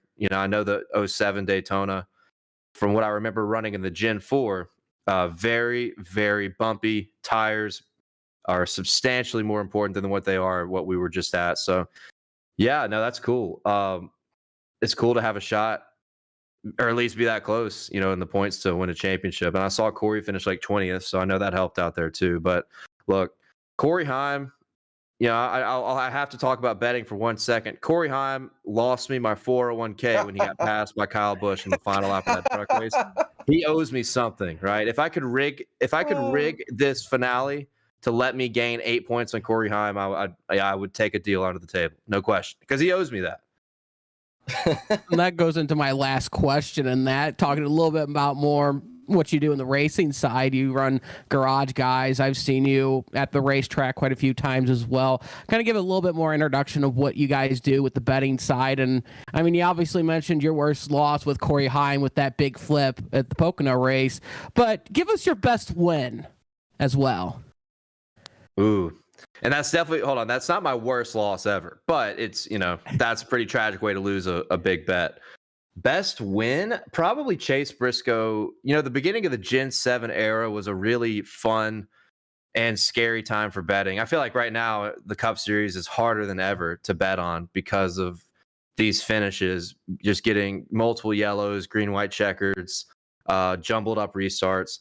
But at the beginning of the Gen 7 era, I picked Chase Briscoe to win at 50-1 at Phoenix, and he won that race. So I think that's got to be my best, because I don't think anyone else was on Briscoe, like any other renowned NASCAR betting personalities in the industry. So that one felt really good. That one felt good because there was a good opportunity to possibly capitalize on crazy odds when we were racing on a brand new car with these tire problems and parts breaking on the Toyotas. So that's probably my best win. Briscoe 50-1 at Phoenix in 2022. Well, Dale, I mean, you're right there in contention too. You got 2 of the 3 spots in the podium, looking for that third one next in 2 weeks at the final Super Speedway race. Dale, it's a pleasure to have you on the Front Stretch Post Race Show. Thank you. Thank you, Jared. I appreciate you guys. That was a lot of fun, and shout out to everybody who has tuned into this. A lot of fun. Hope you tune in next time. Yes, sir. Take care, Dale. Thanks, Dale. And now we're going to go to the other side of the spectrum. We are going to bring in Dylan Connolly, who's about had a day that Brandon Hoff did, but not the result that he's looking for. Dylan, do you have a copy with us? Yeah, I sure do. Yeah, we got cleared at the infield care center. We're good. I got to ask first and foremost, you had the broadcast doing an in-race report with you while you were drafting. How do you manage that? And would that be honestly the most difficult track to do an in-race report while racing on the green, or would there be a different track? I really think this would be the easiest, because you have, I was just sitting in traffic basically. Heck, I even texted Bauer. I said, hey, if you want to, you could come talk to me. And, I didn't know if he was reading it or if he was in producer mode, but, he ended up seeing it. I'm like, okay. I mean, I was just chilling on the bottom. So I just was like, okay, I'll do it now. Who cares? I mean, it's not like I was trying to block 3 lanes of traffic or anything, but I was like, it's been a good time to get some TV time. This would be fun. But yeah, I think it would be hard at a lot of other tracks. Like, I probably wouldn't do it if we're racing Gen 4s at Chicagoland or Homestead or somewhere like that. I might, who knows? But, it's pretty easy here because it's just sitting in traffic because we decided to not be stupid for 10 laps for once in the race. And then we had another caution, and then we decided not to be stupid for like 50 laps, and then we got really stupid. So this is your second super speedway race, I believe, out of the 3. Yes. So you did Atlanta last week, and you got 2 weeks ago, we'll say. Yeah. But you finished 12th there, and now obviously not tonight. You've been in now MNR the whole summer pretty much. Basically, what's your impression of the league so far? You've done the Gen 4 and now the 2 super speedway races. What's your impression? So, I've kept up with the league. I've watched it for 4 seasons now. I can't remember, but it's kind of like it's essentially a diet version of what the regular Monday night racing will be, where it's a different car and track combo every single week. And if you race in a regular league, you might, if they run the Gen 4 or the Xfinity car or whatever, you'll get used to that car and you'll know the ins and outs of it. Well, if you go from the Gen 4 car, which is really difficult to drive on the 1.5 miles that they race at, and then you flip over the next week to a next gen that has one of the most difficult draft packages to master of at least the NASCAR cars, then that's where it really keeps you on your toes because you have to learn how to adapt really quickly. Because I've seen them run different car and track combos where, at that time I didn't have the car, I didn't have the track or whatever it may be, but it keeps you on your toes. So you have a Rolodex to go off of because I drove both of those cars a lot. But, for the average person that's just running around, they might not know. Now, as for the actual races, the races are, actually pretty good. There's a few, we'll call them squirrels that are there. I won't say any names, but they change week to week. But, that's every league. You have your squirrels in every league on iRacing. Hell, you have them in real life. But yeah, it's been a real enjoyable experience. I'm glad I was able to race the summer series, and certainly hope there's a spot at the table reserved for me at the when season 7 I can't talk. When season 7 starts, say that 10 times fast here in a couple of weeks. A little bit curious on with the Alpha Prime sponsorship too, how that kind of more came together on your car as well. Alpha Prime's been pretty big on motorsports, even owned a team with Tommy Joe Martins. How did that deal came along with you?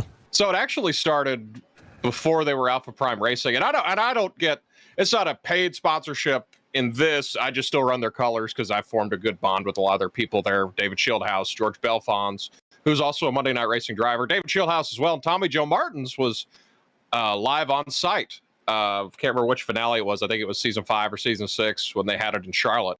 But they're all big into Monday Night Racing, so I just like representing their colors and try to put on a good front. It's funny, the partnership with Tommy Joe happened around this time 3 years ago, 2020. I was entering the Firecracker 400, which is going on. What's going on this week? And I was like, I'm not that good. I want to at least make my sponsorship money back. So I was like, yeah, I'll take a sponsor. So I started making a bunch of videos on Twitter, and I did one like, it'd be really cool if you sponsored me. And then I jumped in an ice bath.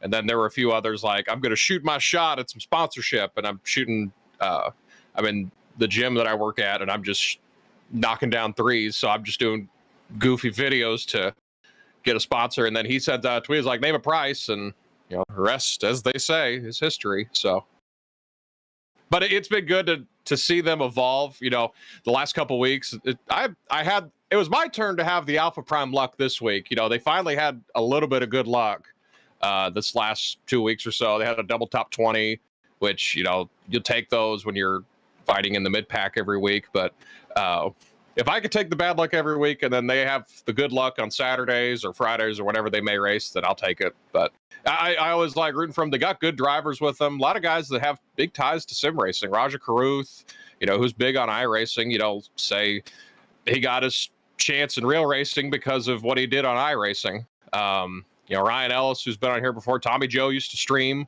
I mean, there's a lot of intertwining pieces between there and iRacing. I hate to break your heart, but season 7 does start in October, not in a couple weeks. So got a little bit more time to. Let's not rush I mean, this time does summer. fly when you're at a Well, it's not racetrack. I mean, August is almost next week, so I mean, it is. Yeah. It depends how you define. Yeah. Okay, fine, a handful of weeks. Good lord. 2 months. We don't want to get. Yeah, we want to make sure we give you the proper time too. Oh, I mean, I'm always ready. But a fun fact, by the way, I can't really show it on my screen, but I'm in an official race right now, so that's why you might see me steering or doing wreck avoidance. So you're getting a second in-race report in one night. So that's fun. We're running some Talladega, so that's all I'll say. But so you can't get away from it. No, it's like this is the closest thing to drugs that you could get without having anything harm you. I mean, because it's just you get wrecked and then you're like, gosh, that just really sucks. And then you remember, oh yeah, I could do this again in 45 minutes. This is great. That's the beauty of iRacing, right? Yeah, that's what I've always thought is you get you run a B fixed and you get wrecked. Whatever. You got A fixed in half an hour, or you got limited late models. You got Mazda Cup. You got all kinds of stuff on iRacing. That's why I like it, because you can do so much stuff and it never gets boring because it changes every week. Plus, there might be tracks that I like. For instance, Talladega is one of them. But yeah, that's where we're at. So one final question here. I know I asked you about your impressions of the league so far. I haven't been in it now. How confident are you? Are you becoming more confident? About competing more for let's say top 10s and maybe getting close to maybe competing for a win. Here soon. Yeah. I know we got the Gen 4 next week at I believe Auto Club, and then we got the last Super Speedway race at Daytona 07, and then we got one more Gen 4 race after that. But is your comfort level going up as the weeks go on? It's funny. I'll probably end up having better finishes in the Gen 4 races than I would in the Super Speedway races, just depending on luck and pure stupidity that may happen. Because of the Gen 4 series, you could kind of drive away from the stupidity, you could drive away from all the issues, because I mean, you might have a big one like at Charlotte. We had a big one up front, but for the most part, I mean, tonight was the first time I got a 4X, and I've ran 4 races so far. So it's like you can stay out of trouble pretty easy. But just tonight I was pushing Ronnie Osmer, and I've worked well with him. We've ran other races together. We ran in Anthony Alfredo's league, and we've always worked well together. So I was like, yeah, I'll hang out with my buddy. It's just wrong place. So it's all anyone could have been in that spot. I could have net coded through the wreck. I could have been on the bottom. Really, who knows? But it's just a lot of times it's, can you keep your nose clean and stay out of trouble? That's why you'll see when I run super speedway races like this, I'll tend to run the bottom, even though it's not that good because the top line's so dominant. But if there's a wreck that happens, my thought is, well, I got options here. I can go through the grass. I can go down to the inside way low. And I got a bunch of options, as opposed to if you run the middle and the top, you're kind of boxed in. So, I mean, at the end there, I had to run the top because I'm trying to win. But it's, you do what you have to do there, but I don't like to go. I don't really like to do anything aggressive until under 10 to go ish. Whenever we had that last restart was about the edge of like, okay, it's time to go do something here.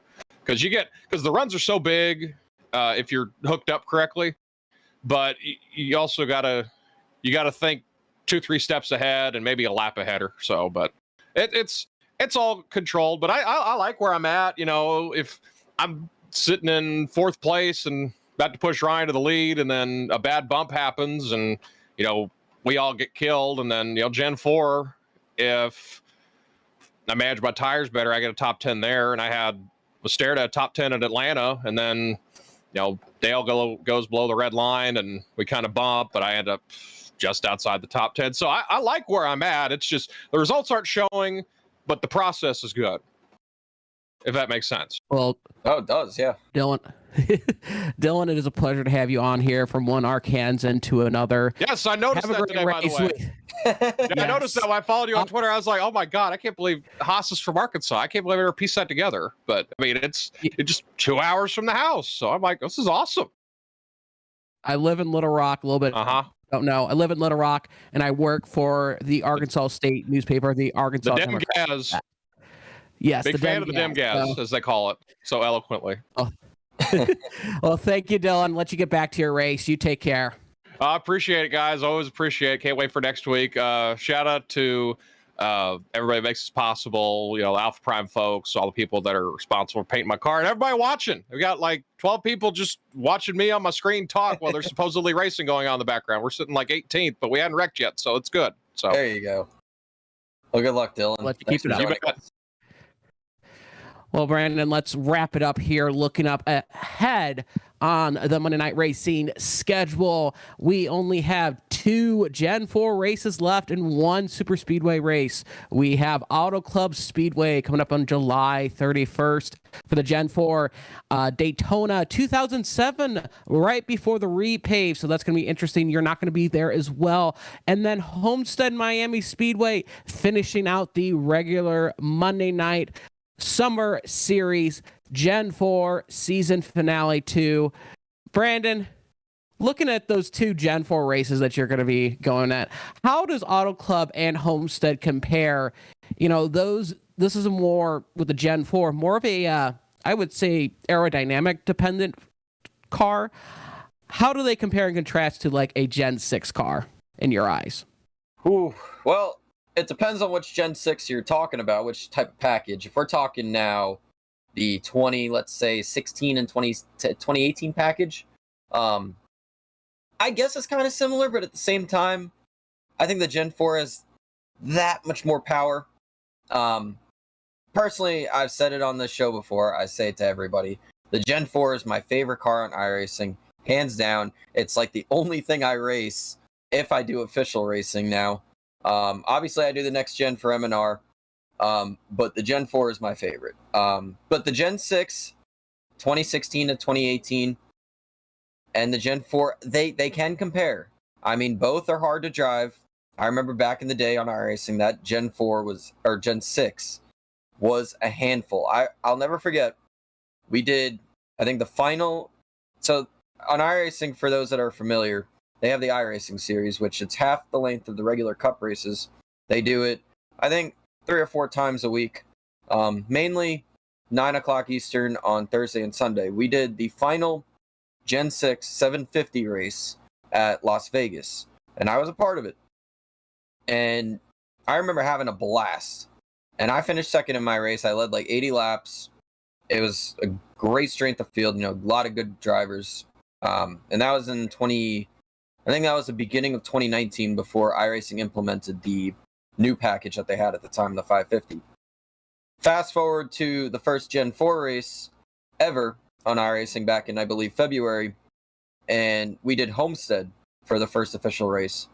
And I remember saying after that race, that was the most fun I ever had since driving that Gen 6 race back at Vegas. So, because it just felt so similar. Cars were hard to drive, tire wear was a factor. You had to save your tires. You had the power down the straightaway. You can run multiple lines next to the wall, on the bottom, middle lane. You know, you can run all over the track. So it does compare, and it is just as fun, or at least to me it was. I know for a lot of people they'll probably say the same thing. And back then I was part of the Pro Series back in 2016 at least. So, you know, I was driving those cars, we'll say professionally, even though I wasn't there yet, or I should say again, because I was a part of it in 2014. But yeah, they're very similar in that aspect. Not similar at all if we're talking about the 550. Completely different. Gen 4, hands down, much better. Is it still better than the Gen 6 2016 to 2018 package? I believe so. I think the Gen 4 just triumphs above all. Some very high remarks from Brandon Hoff about the iRacing Gen 4 mod. You'll catch them next week here on the Podium Sports Twitch page and also FrenchStretch.com's YouTube page. As you can check our YouTube page as well to get all the post-race content after the Pocono Raceway interviews from Kyle Larson, even his crew chief, Cliff Davis, Chad Canals. You have Joey Logano and Tyler Reddick as well, keeping you up to date with the NASCAR news. If you're not at frontstretch.com. You're not at the best seat of the track. You're not on the best view in the web. So make sure to check us out. Thank you very much for sticking along here for the Monday Night Racing post-race show. Join in next week as we will recap the action at Auto Club Speedway, the Gen 4 cars. From Jared Haas and Brandon Hoff here, we are signing off here tonight. Thank you very much. See you guys.